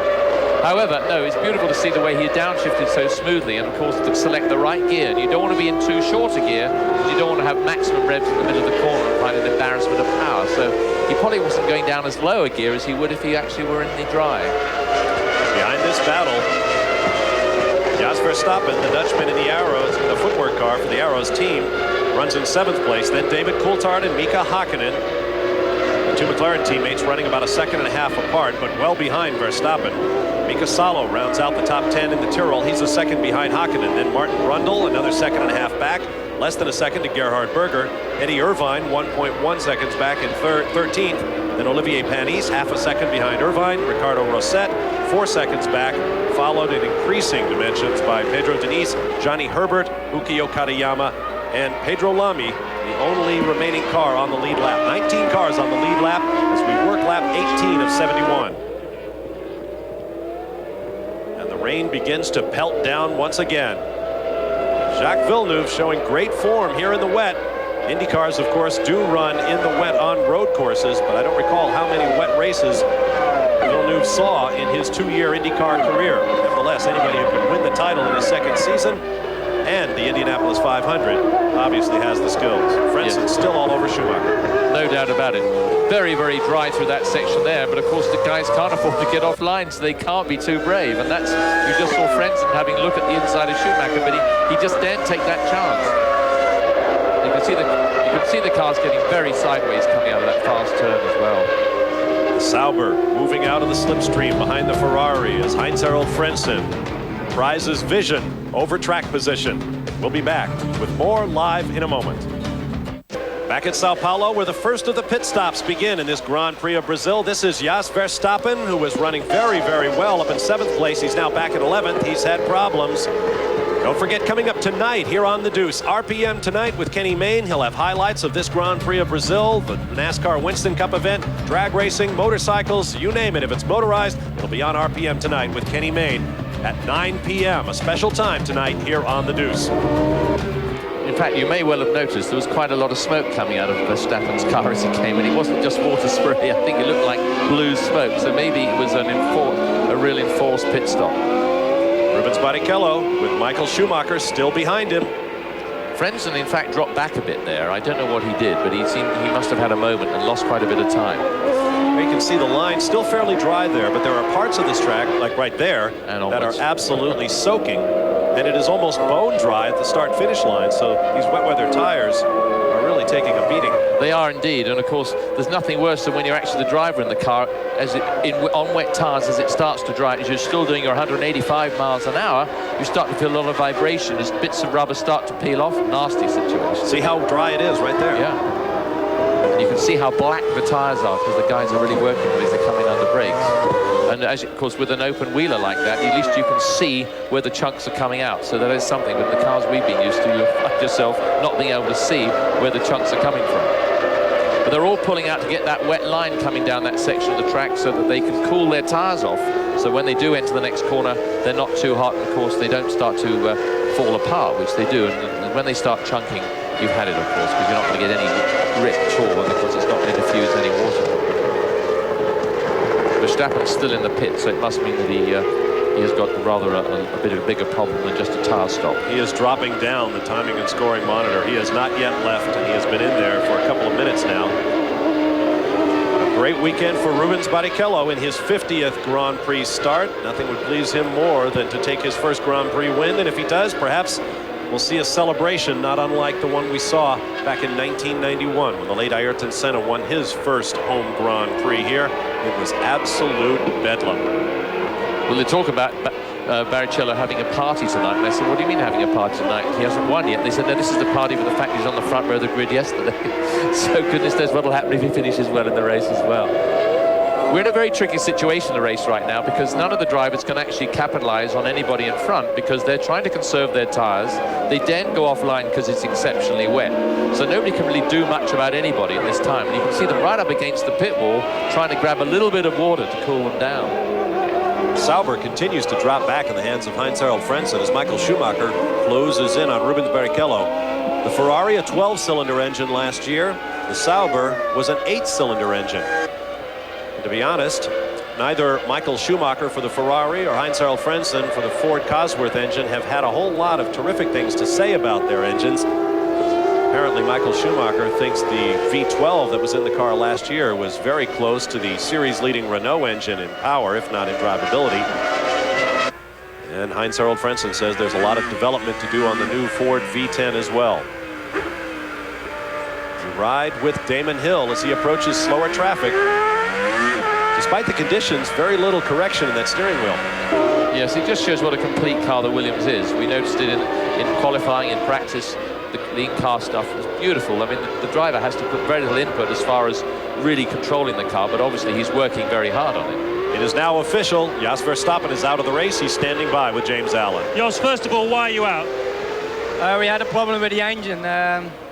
I don't know what actually happened, but for sure the engine is destroyed. Now the conditions out there started out very bad, but twice you set fast lap in those conditions. What was it like from the driver's seat? I must say the first laps it was pretty dangerous because there are cars in front of you with a lot of spray that's coming up, so we couldn't see that much. But I must say the car went very well, and I felt very happy on the circuit. So yeah, it's nothing we can do about it. So far we did good in the race. We had the fastest lap, and I'm happy with that. It's a shame that we out of the race now. Has it dried up a lot? No, it's a few corners. There was a dry line, but over the whole circuit was still very wet. Do you think it will dry out in the course of this race if the weather stays the same at the moment? If the weather stays like it is at the moment, it will dry out, definitely. Thanks a lot, Justin. Okay. All right, thank you, James. 24-year-old Jos Verstappen. Soon to have a new boss, Tom Walkinshaw, bought a controlling interest in the Arrows team. Interesting to note, too, that that fast lap was set using Brian Hart's incredibly underfunded V8 engine. That has to give perhaps the best value for the dollar in Formula One engines right now. David Coulthard into the pit lane. An extended pit lane, very long. It has 2 separate chicanes. Now he comes under the 75-mile-an-hour pit lane speed limit. It's a very, very long pit lane, of course, to make it a lot safer than having people dive. Oh, that was very interesting, but of course we go to a pit stop. Coulthard's actually been dropping back through the field just a little bit, and Häkkinen has moved up remarkably well up into 7th place, although he is 48 seconds behind Hill. But now he's out again. He's obviously what tires. I didn't really notice what tires he put on. I was so busy. I was watching them take that downforce out of the car. Apparently Coulthard is coming back out on slicks, we now have word. He took a little bit of that gurney strip off the wing, give him a little less downforce, a little more straight line speed, but why would you put slicks on in these conditions and take downforce out? Exactly, because they have a setup for the wet that they run, and they would take it out as soon as they get in this situation. The problem is, if he's on dries or slicks and he catches the fellows up in front or on wets, he's going to have to take the wet line, the wrong line, to overtake them, which means he's not going to be able to get by because he'll have no traction or grip whatsoever on the wets in slicks. Coulthard back out in the 15th spot, running 12 seconds behind Pedro Diniz in the Ligier. We expect a lot more pit stops very shortly, and that will juggle the running order. It's going to be some pretty clever pit tactics here as to who pits when and what tires they put on, how long they can stay out. These guys are obviously still hammering on pretty well. They're doing some very good laps time still, picking up time every lap. So consequently, one assumes the tires are in still very good shape. But obviously Coulthard had a real reason to come in, and I guess he put it down to tires, but I can't see quite why at that stage. He's actually had a pretty miserable weekend. He hasn't had much fun at all, so maybe he just thought coming and change them might just help him a little bit, but he's certainly not been up to form at all. Look into the eyes. Damon Hill, preseason favorite for the World Driving Championship this year. He is now 16.8 seconds clear of Jacques Villeneuve. James Allen. Bob, I'm in the McLaren pit and I can confirm that David Coulthard has gone out on slicks. So as Jos Verstappen was saying, the track really is drying out fast. All right, thank you, James. Sauber continues to close up a bit on Michael Schumacher, who dives down to the wet. Oh, he pitted. No, he... Yeah, he did. Yes, he has. He has pitted. You saw him getting sideways in the pit lane, which is still very wet. Well, it's 150-mile-an-hour pit lane. Then they have to break down to 75-mile-an-hour when they get to the little chicanes. It's pretty nasty. And that was one of the problems this weekend. Drivers saying if you enter quickly, you may come quickly upon a driver going very slowly in the pit lane. The FIA had to issue a warning to the drivers about where the 75-mile-an-hour pit lane speed limit starts. James Allen. Michael Schumacher comes in, but they've got wets ready for him. It's another set of wet tyres going on this Ferrari of Michael Schumacher. A different pattern, however. A much tighter weave pattern on the tyres. Schumacher kicks out the throttle and rejoins the race. So, interesting strategy going on here. Coulthard, I think, is a win or bust. And Michael Schumacher, well, he's playing it slightly more conservative. Yeah, well, Schumacher's obviously got to has put an intermediate type of tyre on, a much tighter pattern. Tighter pattern means there's more rubber on the road, so it's getting closer to a slick. And that's the situation you need now, but you've still got to be able to disperse that water. I still can't understand McLaren's strategy putting him out on slick. Well, that was my point exactly. McLaren under a lot of pressure, a lot of rumors flying up and down the pit lane. Managing director Ron Dennis says there's nothing to any of them. We are a unified team. Mercedes, McLaren, and sponsor Marlboro. Rumors in the pit lane say that is not necessarily the case, and the fact that they sent David Coulthard back out on slick tires smacks just a little bit of desperation. But he's a long way back, so I don't know if he can do very much from being one lap behind, which is not a good, most enviable position to be in. The skies seem to be lightening just that little bit again. I thought I almost detected a shadow there. I thought I saw a bit of, there you are, the sun right there at the halfway down the main straight. And I noticed some was deflecting off their drivers' helmets just now, one of those rear shots. See, bone dry here through the center curves.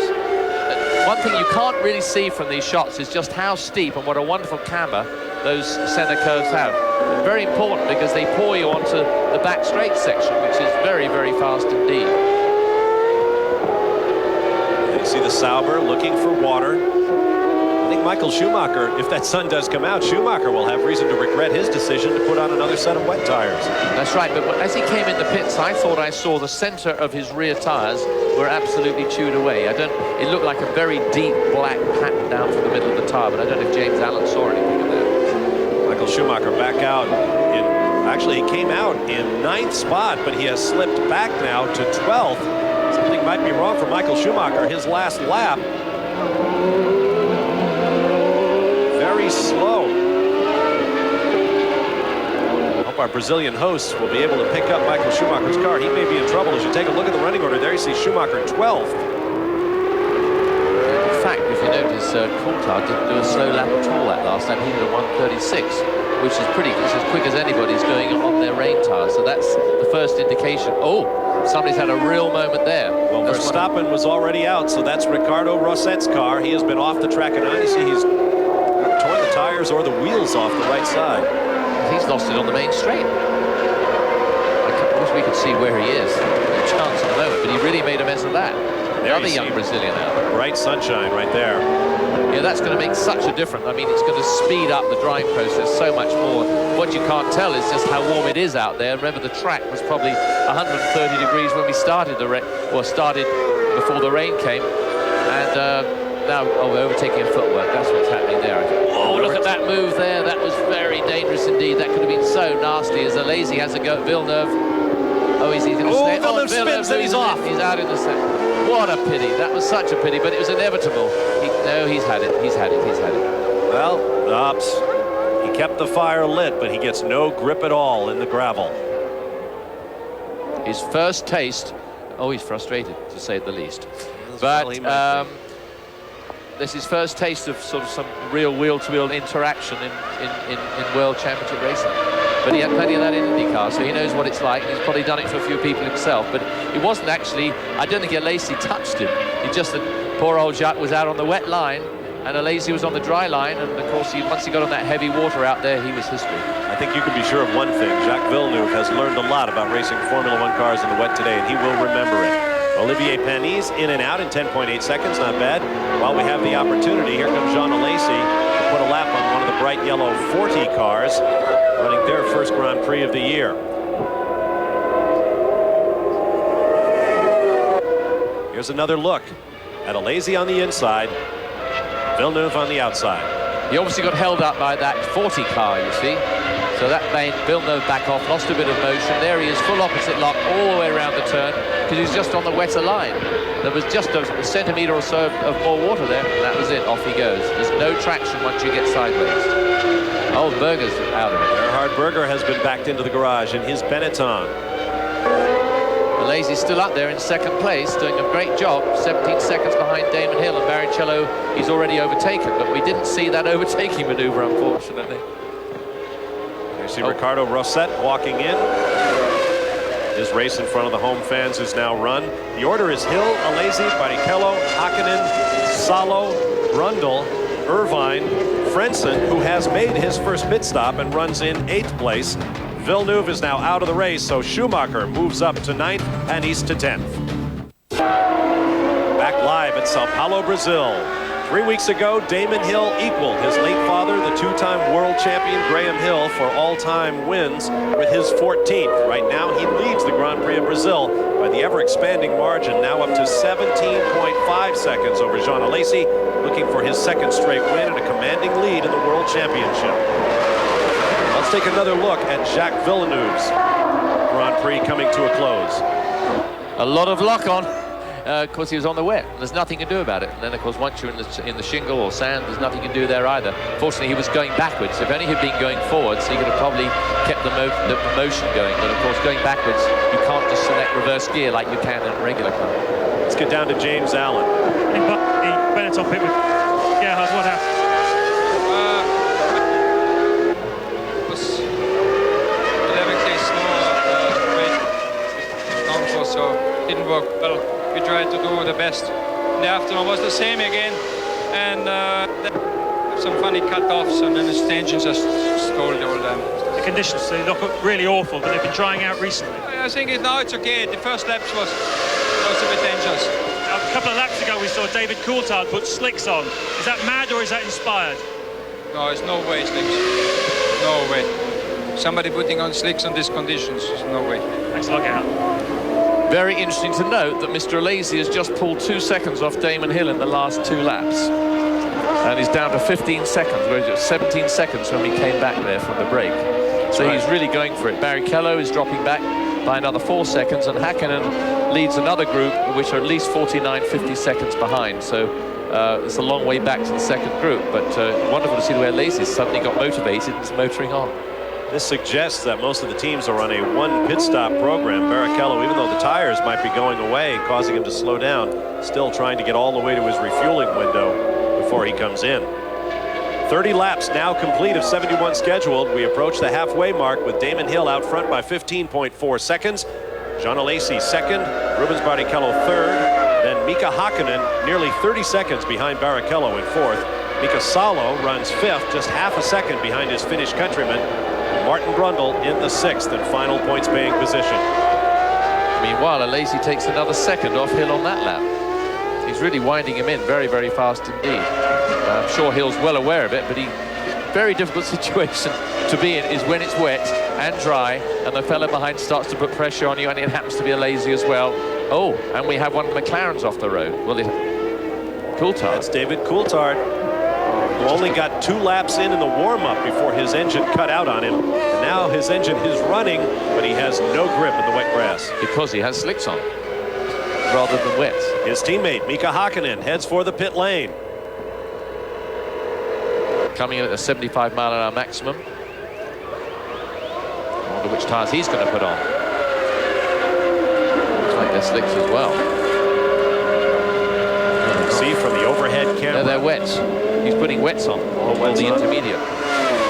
Such an amazing recovery to return to Formula One so soon after that skull fracturing accident in Adelaide, Australia last November. And he's really, there's still the yellow flags out there on the entry to the centre curves, that they've been out for some time. But to see Hakkinen has actually dominated the McLaren team somewhat this weekend. He's been always a second quicker than Coulthard, which must be pretty undermining for Coulthard when you consider how close he was to Hill last year. We were talking earlier today about exactly that. He was so close to Damon Hill, everybody thought that perhaps Coulthard was the better driver. Now he moves to McLaren, and he can't touch Hakkinen. It makes you wonder what Hakkinen could do in one of those Williamses, doesn't it? It's starting to open up into really rather an interesting race because some have pitted, some haven't. Alesi's now pulled another full second off Hill. He's down to 13 seconds off Hill, so he's really reeling him in. Oh, he's now boiled the engines up a little bit, trying to get it going, so that hasn't done it any good either.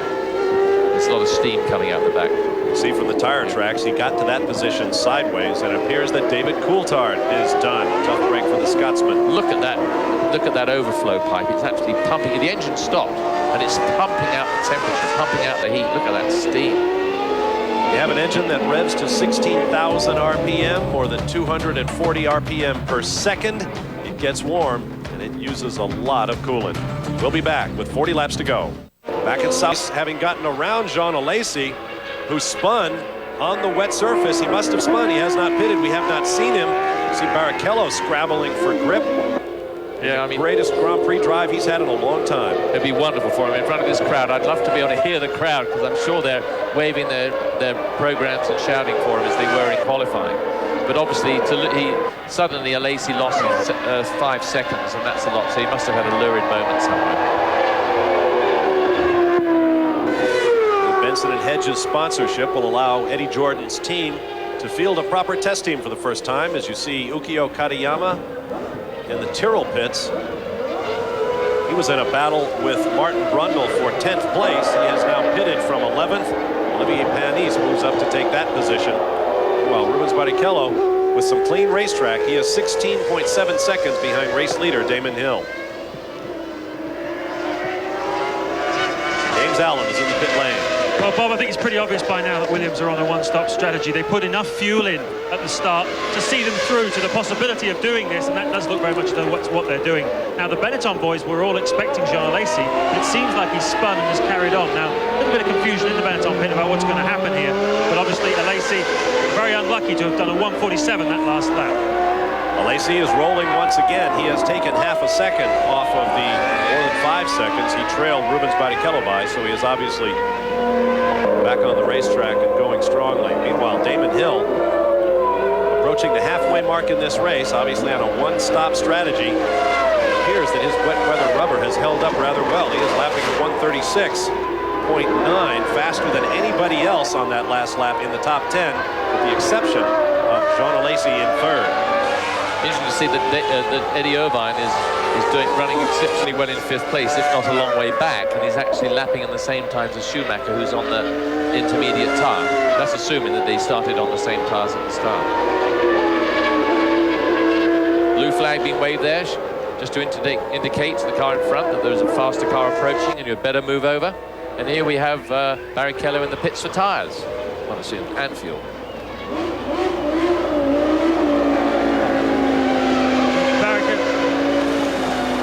Rubens Barrichello comes into the pits. Can't see from where I am at the moment whether he's putting dries or wets on, but certainly the hope of the nation being carried on the shoulders of Rubens Barrichello. Every time he goes past the start-finish line, the entire grandstand stands up to cheer him on. Really, he does have all of Senna's old followers right behind him. Rubino, they were chanting, and he's going to be back out in the race any second now. And he is again on wet tyres, we noticed as he went out. There is Jean Alesi, who now re-inherits 2nd place. What I don't quite understand is why Benetton would consider stopping twice for fuel, when I would have thought the car would go much better if it had more fuel in it from the point of view of the weight cutting through the water or helping the tyres get more grip. Although James said something different earlier about that. I don't understand the philosophy. See that Kingfisher brand decal on the side pod of the car? That is a beer brewed in India. Part of a groundbreaking agreement between Benetton, which of course is a sportswear and sports-related merchandise empire, who want to make inroads into the Indian subcontinent market. There's millions and millions of sports fans, and so they have joined with the Kingfisher breweries to try to open that up. They're going to open hundreds of stores, we are told, in India. I see they have left that wreck of an arrows up against the guardrail, which I think is...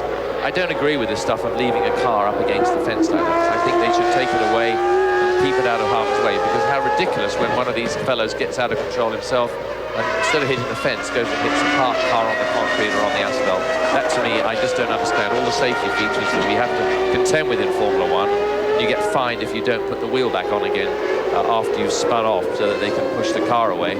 Yet the organizer are allowed to leave the car damaged actually on the track when it could easily be picked up by a crane or even towed away. Just put a full course yellow out, but then they don't do that often in Grand Prix racing unless they have to.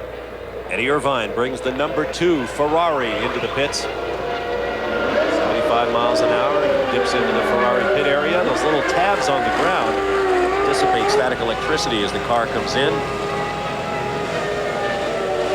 Ground the car during the all-important refueling process to help avoid fire. 10.2 seconds, a good pit stop for Irvine. Very good pit stop indeed. It looks like he had the tighter woven intermediate tyres on as well as Schumacher. They're not through intermediates, I must admit, but certainly a great improvement. Irvine pitted from 5th place, comes back out of the racetrack in 6th. So he didn't lose much there then, did he? While Damon Hill now closing up on Olivier Panis, who runs in 11th, last car on the lead lap. And Alesi starts to haul in Damon Hill once again, taking another second off Damon on his quest to try and get to the front, but he seems to keep coming foul of spins and bad conditions. Surely Damon Hill has a pit stop coming up soon, so he's going to want to get maximum speed out of these laps before he brings it in. Give Jean Alesi a shot at him while he's stationary. Jean Todt, the Frenchman who runs the Ferrari Formula One operation, watches from the pit wall. It was interesting to talk to him yesterday. I spoke to Jean Todt, having known him some years, and he's very disturbed at Ferrari. They're not doing better, but I think they're doing remarkably well when you consider they've actually got a brand new car, new engine, and of course 2 new drivers, albeit one of them being the world champion. But there's a lot of restructuring to do there. Niki Lauda, who has served in a liaison capacity between Ferrari's drivers and management's not here this weekend. He's been engaged in a bit of a intra-team civil war with Jean Todt. It would appear for the moment that Todt has the upper hand in that battle. Yukio Katayama, the Japanese driver, having a lurid moment there in the Tyrrell. Got it up together. Fortunately, that corner is not the most critical one. It's this one that's critical, so he had a bit of time in hand to catch it. Katayama runs 1 lap down, having made 1 pit stop thus far. He is in 12th spot. We'll be back with more live from the circuit. Jose Carlos Pache in just a moment. Just 15 seconds over Jean Alesi. Both drivers still have to make their first pit stops. But I believe it looks as though the Hill pit was ready for him. So I guess he's coming in this lap, or when he chooses, he's ready for it. Eddie Irvine and Martin Brundle go out the bottom of your screen. They are in a battle for position. Irvine has 8th place. Brundle wants it. Meanwhile, the race leader closing up. Jean Alesi setting fast lap, closing up even closer to Damon Hill. I think one has to commend dear old Goodyear, who support Formula One so heavily for so many years, and there they are providing wet tyres that can do half a Grand Prix in such disgraceful conditions when it's dry. The circuit is in fact very warm in those dry situations, yet it's wet as well, and the way those tyres stand up I think is remarkable. Those are slick tyres they have out for Damon Hill. That's interesting. It is very interesting indeed, but I don't know if it's the right decision. But then Damon's the one that calls the tune, and he's driving the car. Very wet right there, obviously. Surely they must know that David Coulthard tried the slick route and paid for it.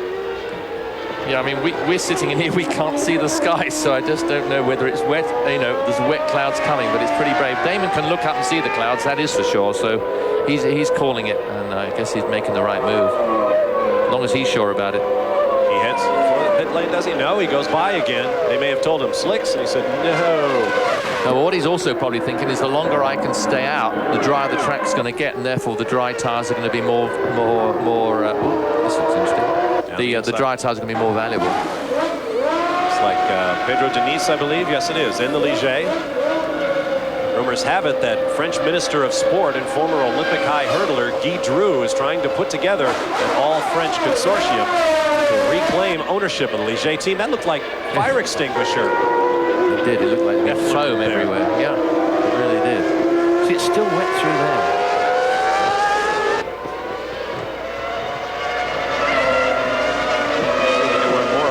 Situation in just a moment. Well, Jean Alesi resets fast lap. The lead is now down to 14.2 seconds. Hill to Alesi.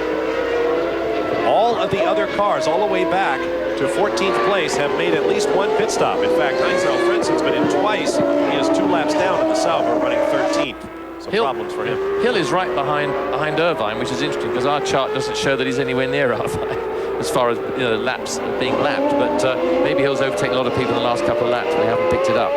But he's obviously catching Irvine. Of course, Irvine's already had his pit stop, and Hill's going to... He might decide this is a very good moment, actually, for him to come in. I think what's happening is Irvine is going backwards. He is now behind Brundle, and he is still shown on timing and scoring as being ahead of Brundle. So Eddie Irvine with problems. There is the pit situation, and that is in the... Is that the Jordan pit? The Jordan pit, right. They've been having a good... Look, that really is some thick foam. Intrigued to know why they know who's. This is Hill coming into the pits now, and probably we'll see if he's going to change his tyres, but they had them there ready, and they had them out of the blankets. As you can see, a very narrow pit lane. If anyone were to break down there, they'd have a serious problem. Second chicane, down to 75 miles an hour, and into the pits. I wonder if in the Jordan pit they didn't have a fuel spill or something, and they simply sprayed the fire extinguisher on it to remove the fire hazard. Could well be. A bit excessive, I would have thought. Overhead. Yeah, he's got the slicks on. He's got the slicks on. It'll be very interesting because he's the only fellow out there now with slicks. Critical moment of the race coming up. You heard Gerhard Berger say, no way you should be out there on slick tires, splashing down the pit lane. Meanwhile, Jean Alesi sweeps by into the lead. He has yet to make his first stop. And he's collected the fastest lap at 1:34. It'll be interesting to see what Damon starts to do on the dry tyres in these conditions, and that will be a very good indication as to how the race is going to pan out. Because if he's on those dries and he can't make any impression on the guys with the wets on, then he's in a spot of bother, particularly if it starts to get damp again. Lacy, the only man still running in the race of the 14 cars still circulating. Lacy, the only man who has not yet pitted. Of course, Hill is only 3 seconds behind Lacy. Remarkable. That was an excellent pit stop. Something obviously they've learnt a lot from last year. Now Michael Schumacher back into the pits for his second stop with the Ferrari.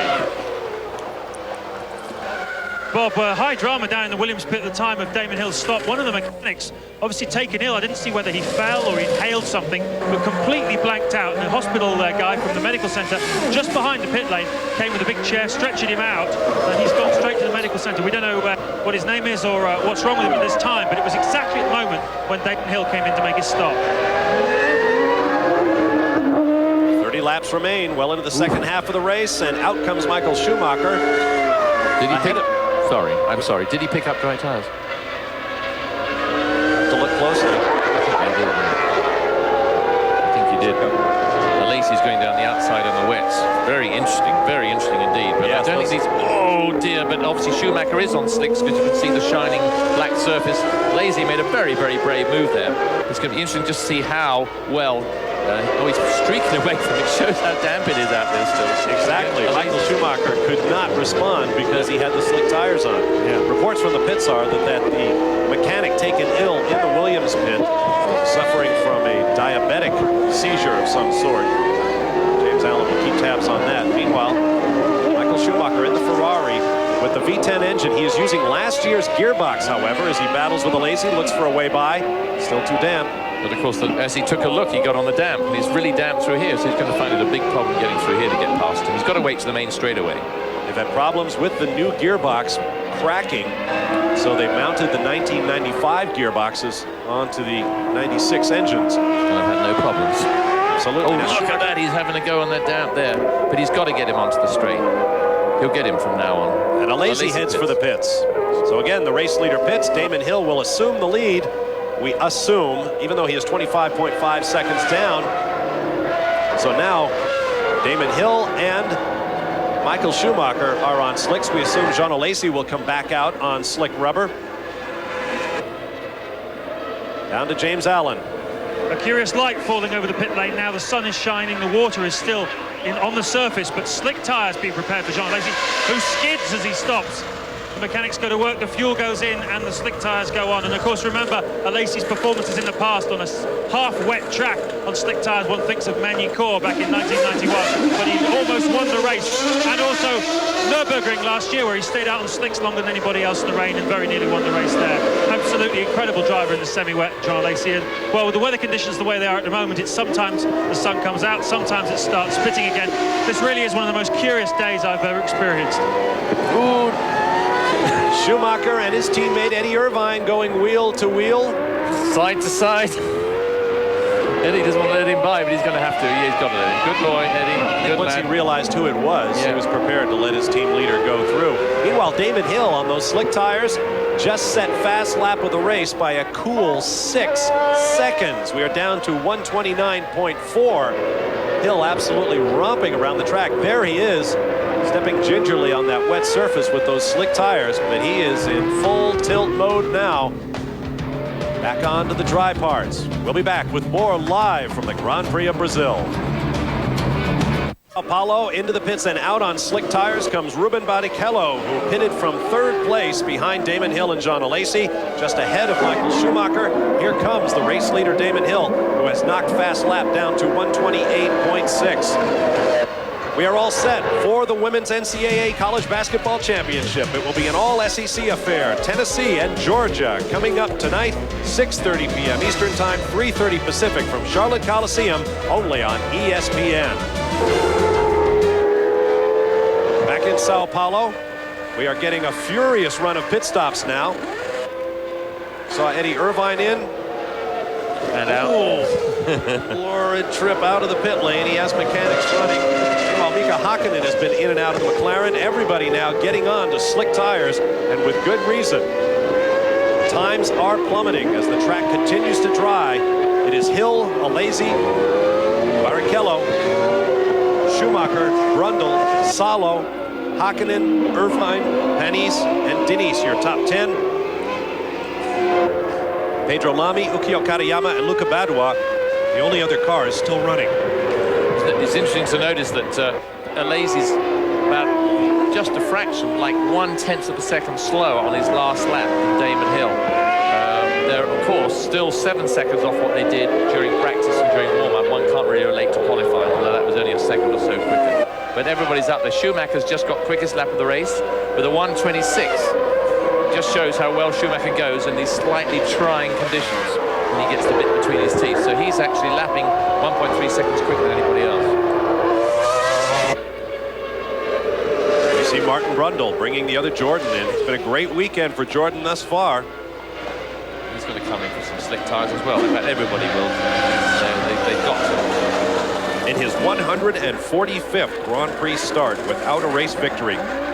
Yeah, I thought, or I'd hoped that he would have a really great result here. They're having a major problem in the pits. Something's gone wrong. He stalled the car, I believe. Oh, no, they're going to have to whack the starter motor in the back. But he got going pretty promptly afterwards. Unfortunately, the timing and scoring thing stopped at 5.7. Jean Alesi now resetting fast lap at 125. The times continue to drop. But, of course, he's 24 seconds behind Damon. So Damon has a fairly pleasant cushion. Michael Schumacher runs a minute 13 behind the race leader. Rubens Barrichello, 123.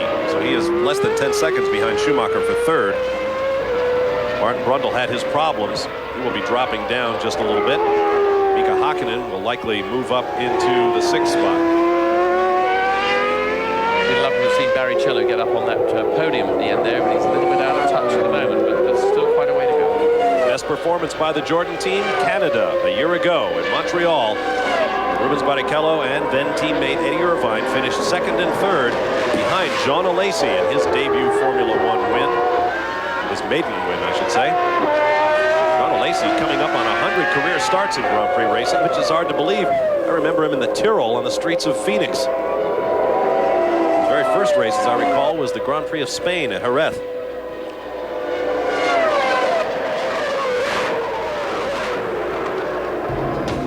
While Jean Alesi about to put a lap on one of the Ligets, trying to haul himself up to Damon Hill. We'll be back. Back live in Sao Paulo, Brazil. Bob Varsha and Derek Bell, glad to have you with us for a constantly drying Brazilian Grand Prix, and the times continue to come down. Here's a look at our Haviland race recap. The leader right now, Damon Hill, by 26 seconds over Jean Alesi.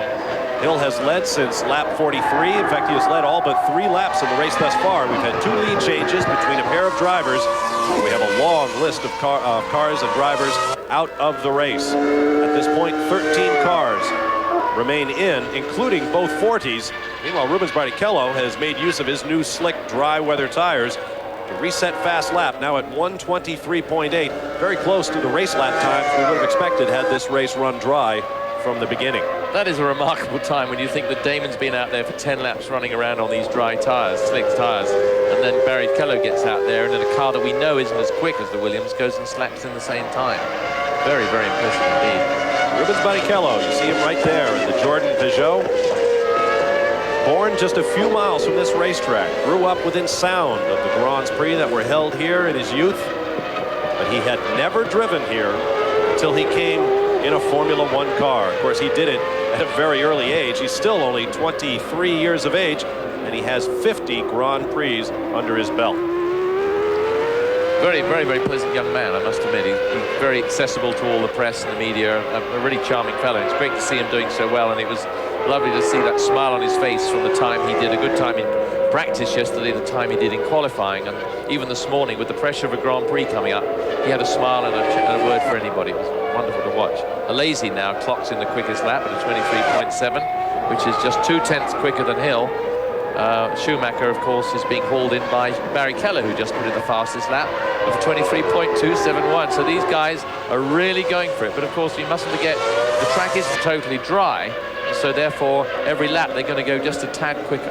Damon Hill, as you see, has answered Rubens Barrichello's fast lap with one of his own, and now Barrichello in danger of going a lap down. A tremendous drive by Damon Hill. Great pit strategy from the Williams team, and they have not been convicted of that often in the last year or so. You see the teams gathering around the timing and scoring monitors, trying to compute race distance remaining. Is their time to try to catch this man. Damon Hill looking for his 15th career Grand Prix win. Talk about that more when we return. Back live, you're looking at Jean Alesi, who has just inserted himself in the battle for 5th between Mika Hakkinen and his Finnish countryman Mika Salo. Alesi has gotten around Salo, and now you see him drawing up on the McLaren Mercedes of Hakkinen. Our crack Formula One statistician Dan Knutson brings me up to date on Jean Alesi's record. He has in fact 103 races. This is his 104th start with 1 win and 8 second place finishes. So Jean Alesi already with a career's worth of racing, and it seems he's been here for such a short time. Consider that Damon Hill has but 52 Grand Prix starts. Yeah, it's astonishing. He could be in the wrong car so many times, isn't it? I mean, he obviously has tremendous skills, tremendous talent, if not a little bit raw at times, and I think he lacks a little bit of control, but he's driving a masterful race today, and it's lovely to see him doing so well in these, because these conditions are very trying and very, very difficult indeed. Barrichello is actually calling in Schumacher just a little bit every lap, so it'll be interesting to see if he gets closer. But let's not forget that the reason he's coming in so tight is he's got Damon Hill about to lap him, poor old Barrichello. And Barrichello's lapping about half a second slower than Hill, and Hill's got to overtake him. That's a bit galling when you're in 4th place in your home Grand Prix about to be lapped. I guess it just shows the supremacy of Hill at this time with the Williams. He has been mighty all weekend. In practice, virtually every session, he was quickest apart from the first one when on Friday. You see Rubens Barrichello. He is the car at the upper part of your screen, has reset fast lap, trying to hold off the man just behind him. That's Damon Hill in the Williams. Is he showing? I mean, it's still damp in places out there, and he's showing a tremendous amount of control. And it's a masterful drive for this young lad. I mean, I know he's done quite a few Grand Prix, but one doesn't think of it in that light. But he's not nearly as experienced. Whoa, did you see Schumacher locking up a wheel? I think it was Schumacher locking up a wheel coming that turn. You can see him then got out on the wet, and of course you saw the spray coming off the tire. And that'll allow that guy right there, Rubens Barrichello, to close up a little bit more. Interesting to note as you watch Damon Hill right there.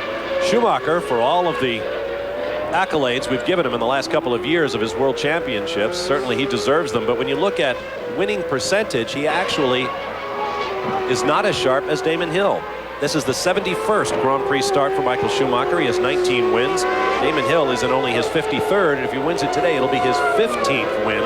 So they're very close, but Damon Hill has been going stride for stride with the 2-time world champion in the win column. I think you also have to point out that I think Damon has had a slightly better car, and I don't think Schumacher's had the brakes with that car. I mean, the Benetton was a mighty bad car at the beginning of last season. He's certainly the highest paid, isn't he? They say he's the highest paid sportsman in the world at this time, or will be by the end of this year. Earning something like, I think he's got $20 million from Ferrari and $5 million from sponsors, and now another $30 million from Nike. Yes, he's up in the $40 million a year range, and depending on what Mike Tyson does in the next year or so, I imagine Michael Schumacher has to be the highest earning sportsman in the world. We were talking with Ferrari a lot this weekend. They've been very courteous to us. They were saying what a pleasant guy he is. He's not at all arrogant the way they expect him to be, and he's fitted in very well with the team, putting a lot of input in. And when one asked Michael about the car and the setup and everything, he's very, very complimentary about it, realizing that he did say the car would take 2 seasons to get right, and he doesn't seem at all frustrated by it at this time. Although the Ferrari people themselves, I think, are frustrated they can't supply him with a better car.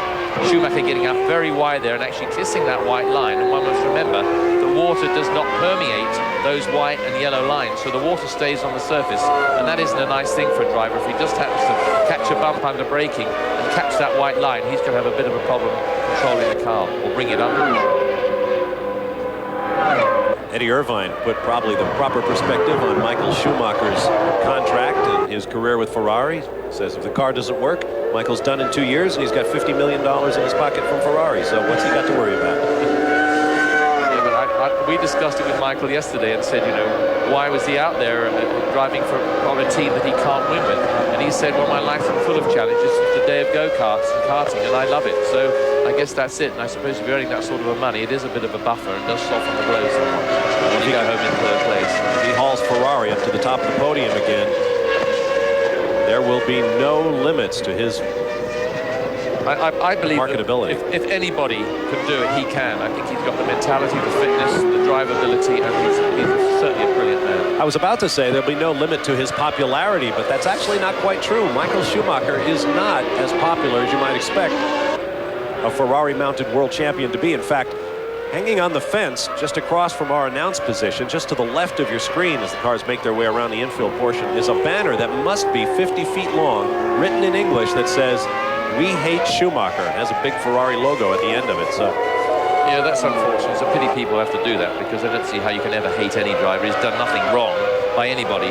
There's been far more drivers out there that have driven in a very much more arrogant way and have caused serious injuries to people.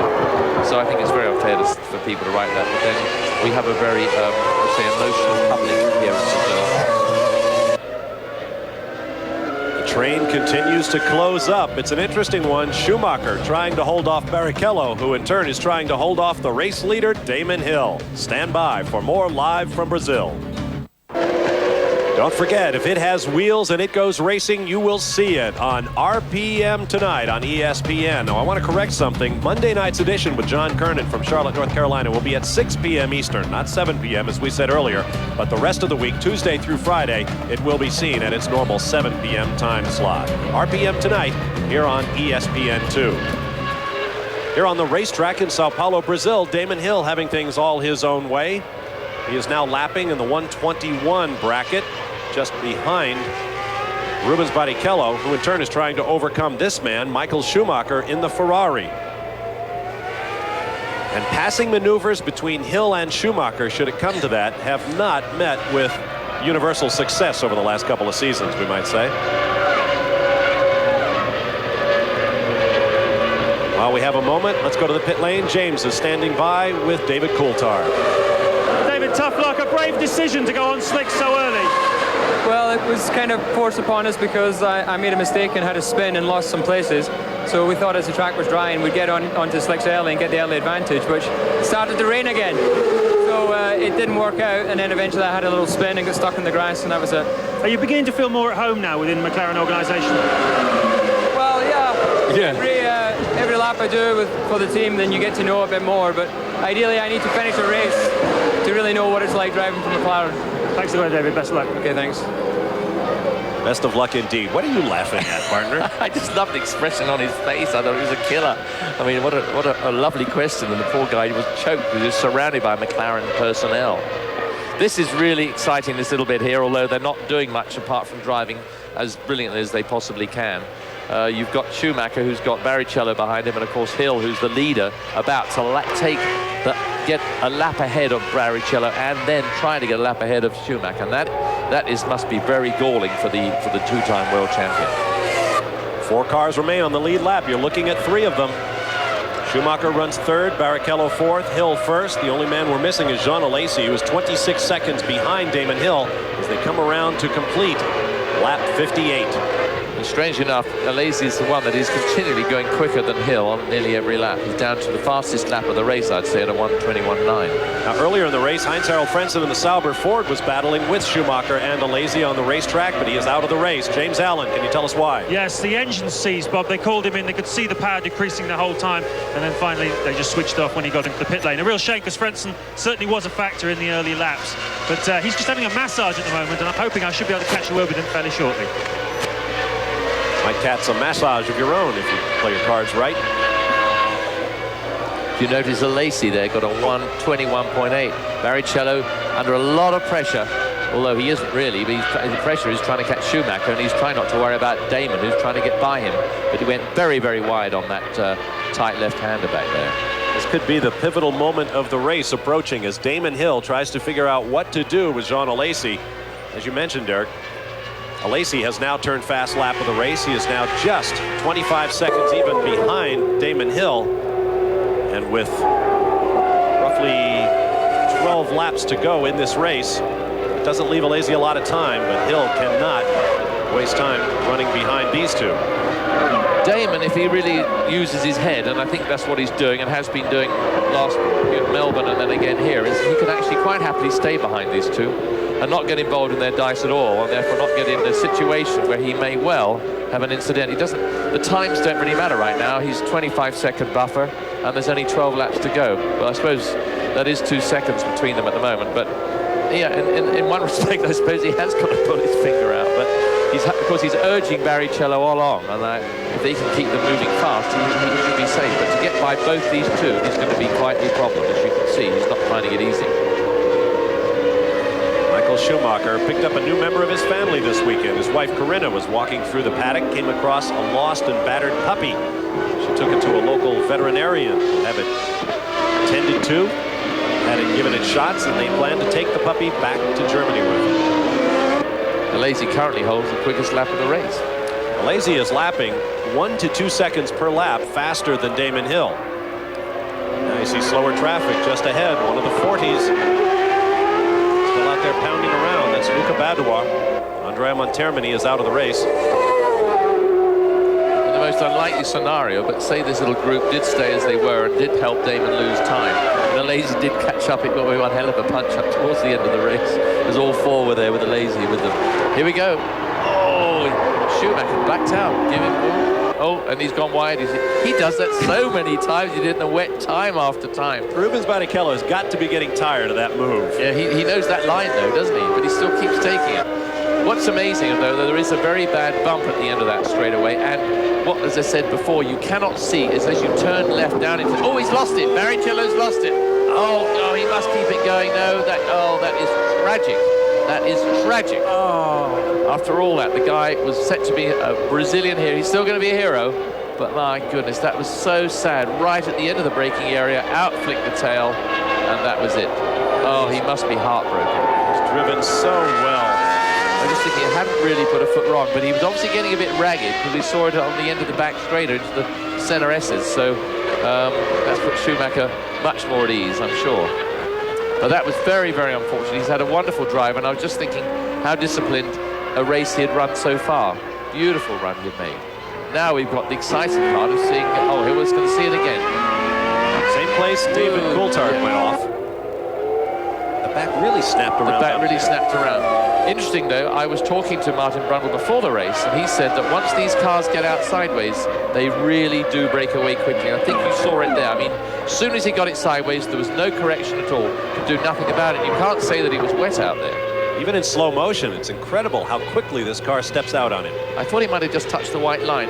He might have touched a bit of damp. There he is. He was close to the line, but he obviously brakes a bit too late and had a tad too much brakes, probably biased to the rear, and that just set the tail out. Now, once again, it is Schumacher being trailed by Hill. But of course, Schumacher is not leading the race, as we've seen in other years. 10 laps remaining. Schumacher is now on the podium. I bet Damon would really love to rub it in by overtaking Schumacher here and getting a lap off him. But if he's intelligent, he probably won't do it. That may be the kind of rashness that gets one in trouble. Yeah, Damon hasn't got that mentality, I don't think. Meanwhile, Jean Alesi right there, running a race of his own, now just over 21 seconds behind Hill. We'll be back. Be sure to be with us for coverage of the next round of the Formula One World Championship. It'll be the Grand Prix of Argentina coming your way next Sunday morning as the teams box up things here in Brazil. Move on a relatively short distance to Buenos Aires, a race that was struck with rain last year. A lot of improvements to that circuit. Look forward to joining you from Buenos Aires, Argentina, next week here on The Deuce. On the racetrack, Jean Alesi not able to put much of a dent in Damon Hill's lead. It's still 21.8 seconds. In fact, he's lost a couple of tenths with 8 laps remaining. Looking more and more like Damon Hill's race as you watch Michael Schumacher. You notice him leaning his head over in the turns. One of the complaints the drivers have had is the fact that the new high cockpit sides meant for their protection prevent them from doing that as much as they would like. And as you saw, Damon Hill just went out the bottom of your picture. So evidently obviously Damon Hill has driven around Michael Schumacher without incident. Yeah, very galling for Michael, but no doubt he just said, look, there's no way. And he's a very intelligent man, and what's the point? There's no point trying to put a guy off unless you're battling for the place, and then it's not very intelligent. Interesting to note, though, if I may say so, is that Häkkinen is in 4th place, which is a very, very fine drive, considering he started in 17th at the early laps. And he's lapping as quick as Hill at this time, as is Panis and Salo. They're all in the 22s. Very galling, too, that I had all that build-up, and then TV Globo never showed us Damon Hill going by Michael Schumacher. Yes, I wonder where they were. Behind Häkkinen, and that much-welcomed podium for the McLaren team, Mika Salo has Tyrrell on the podium, in the points. Won't be a podium for Häkkinen, but he'll get 4th place points, it appears. Mika Salo in 5th, and that is what the Tyrrell team has said, or words to that effect, that they are trying to get out of the series this year. They want to qualify in the top 10, and they want to score points at every race if they can. They did it in the hands of Mika Salo in Melbourne 3 weeks ago. They did not qualify in the top 10 here as you look at Mika Häkkinen, but they will apparently score points. It's great to see Häkkinen with only 8 or 9 laps to go, doing so extremely well when one considers he was concerned about his fitness. Everybody has been, and I was talking to his trainer yesterday, and he does a major problem because Heller lost a lot of time while he was in hospital, etc., recovering from it all. But as Mika was saying, because the track goes the other way, there's a lot of strain on the neck on the other side, and for somebody that's been that ill and that bad, is obviously something else to actually go through a whole 72 laps without a problem and still be very competitive. Damon Hill lapping faster than ever. He has opened his lead over Jean Alesi to 22.2 seconds. Mika Häkkinen has had surgeries on his inner ear to move some of those delicate bones around to help restore his sense of balance. And it has been a long road back for him to build up his fitness once again. He said an interesting thing happened. He wasn't concerned about his first test in the car after his recuperation. But he began to get nervous when he was standing in the garage, putting on his balaclava and his helmet and his gloves, and he realized that unlike the usual noise of mechanics getting the car ready, there was dead silence, and he looked up and everyone was staring at him as he prepared for his first test run in the McLaren since the accident. And he went out and went extremely well, and we all think that's remarkable. I knew this young lad years ago, and when he started in Vauxhall Lotus, and he was very, very talented then and won a lot of races. In fact, he went to British Formula 3 with Mika Salo. Between them, they won all of the season's races. Yeah, a wonderful talent. It's great to see him doing so well, having been so bad, so poorly. And to be able to keep that pace up. I mean, obviously, he's got only 5 seconds behind him. He's got Mika Salo. Nice shot. Case of television-induced vertigo right there. There's a good look at the 40. Look at it quickly. Oops, mind the balloon. Well, the 40's ever had so much coverage? Well, you'd have to say that the esprit de corps in that team is not great. Their team manager, Daniel Corona, said this weekend that 40 chassis, basically an update of their 1995 car, is, quote, one of the most horrible cars of the last decade in Formula One. What a way to go racing and have that hanging around your neck when you go out on the grid, knowing that you have such an awful machine. Damon Hill has never won the Brazilian Grand Prix. If he wins it today, it will be his first, and it will break a tie for family honors as the winningest Grand Prix hill of the British hills, of course. We have one in America who won a world championship, and now Martin Brundle is off, but can he get back on? Oh no, he's got it in reverse. Oh no, Martin. That is terribly sad because he went so well in practice, so well in warm-up this morning, and he was so confident, and there he is, it's all over. He's flicked the wheel up and he's getting out. The problem is they can't get the car into reverse as quickly as they'd like because they all have the controls on, as you know, with buttons on the steering column, on the steering wheel. Therefore, with the conventional car, you just wick it across, slap it in the reverse gate, and take the car backwards as it's going. You see Pedro Diniz on camera, no doubt, by virtue of his Brazilian ancestry. Martin Brundle out. Eddie Irvine moves up to the 7th spot. We are back live in Sao Paulo, Brazil, where Jean Alesi runs second for Benetton, in position to pick up his first podium with his new Benetton Renault team. A day that began with a clap of thunder and a heavy rain. There is Martin Brundle's recent spin. He was unable to get the car back on the racetrack. Eddie Jordan's 48th birthday celebrated yesterday. with one of his cars on the front row, the other on the third row. Hopes ran so high. Rubens Barrichello in position to take a podium position before he spun off just a couple of laps before his teammate Martin Brundle took both Jordans out of the race. Yeah, that is really unfortunate when you consider there's nothing mechanically wrong with those cars. And it has to be driver error because they basically did them both on their own. At the end of the day, the driver's at fault. Everybody very soon and very quick to get in there and complain about the car and the engine and the handling, but those two guys made major errors, and it's a great pity because they're both meant to be very experienced men, and let's face it, they are being paid a heck of a lot of money to do their job. Very sad for Eddie Jordan because he was certainly pumped up, if not looking a bit overhung this morning after a major party last night here in town. But I think now he's got this Benson Hedges sponsorship, it's certainly mean the team have got a new lease of life. And there's Martin looking very dejected, walking back to the pits, not at all happy with his efforts, I'm sure.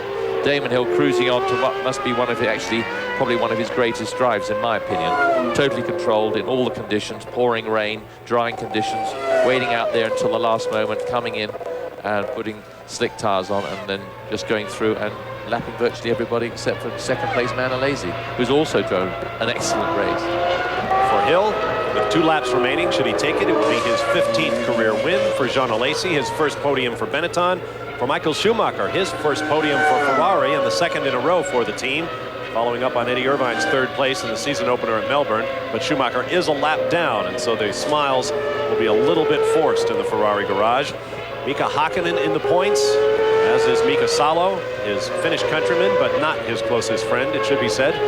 And Olivier Panis, who was disqualified from qualifying yesterday, in part for benefiting from his teammate Pedro Denis's push start. Denis got back to the pits, jumped in the T-car, set a time. Then Panis went out in that same T-car and set his own qualifying time. Officials first banned both of them, but the Ligier team protested, got both drivers back into the race, and now both are still circulating. Panis will pick up a point for 6th, and Pedro Denis is in 8th place. Ukio Katayama in the second Tyrrell runs 9th. So Ken Tyrrell will have both of his cars come home, one of them in the points. Pedro Lamy in the Minardi is 3 laps down in 10th. Luca Badoer 4 laps down in the 40 in 11th. Their first finish in their first race of the season. And those 11 cars will be the only classified finishers at this point. Martin Brundle was listed as 12th when he spun off. Hakkinen, meanwhile, is still lapping in a second a lap quicker than anybody ahead of him. Very, very impressive indeed from Mika. Very pleased that he can keep that consistency up. That shows a lot. We're hearing thunder outside of our announce position one again. It's sunshiny on the racetrack, as you see. That is the back straight, as they call it here, at the Jose Carlos Pache circuit. Interesting racetrack. The story has it that it was designed along the lines of the Vanderbilt Cup course at Roosevelt Field on Long Island, New York. Held a couple of Vanderbilt Cup races in the 30s. In that the track has some extraordinary sections of flat-out racing, but then doubles back in on itself. At one time, this track was nearly 5 miles long. Now shortened to its 2.7-mile length for Grand Prix racing in the 90s. And it is a beautiful circuit. The layout is absolutely superb. The spectators get an excellent view of many, many of the corners. They have made it a slow circuit, as a lot of these circuits have been made to get the public good viewing. It's still a real driver circuit, but of course very wearing on the drivers, very tiring. Yet we can't see this reflecting in any of the times of any of the drivers out there. They're all still doing beautiful lap times. And there it is. No, he's got his hand in the air. Checkered flag out. Over to the pit wall goes Damon Hill in the traditional salute to his mechanics standing along the wall to welcome their man home. A brilliant drive for Damon Hill to pick up his 15th career win. Here comes Jean Alesi down the old section of the racetrack, through the bowl, down to the finish line. You can bet he will be pleased with a second place finish. Official margin of victory, 17.9 seconds. As Damon Hill celebrates. So he should. He's had a lot of flack, a tremendous amount of flack from all the press recently and all through the winter. And I think he's starting to prove that he really is a really great driver. One by one, the finishers come across the line. Michael Schumacher 3rd, Mika Hakkinen 4th, Mika Salo in 5th, Olivier Panis in 6th. We'll be back.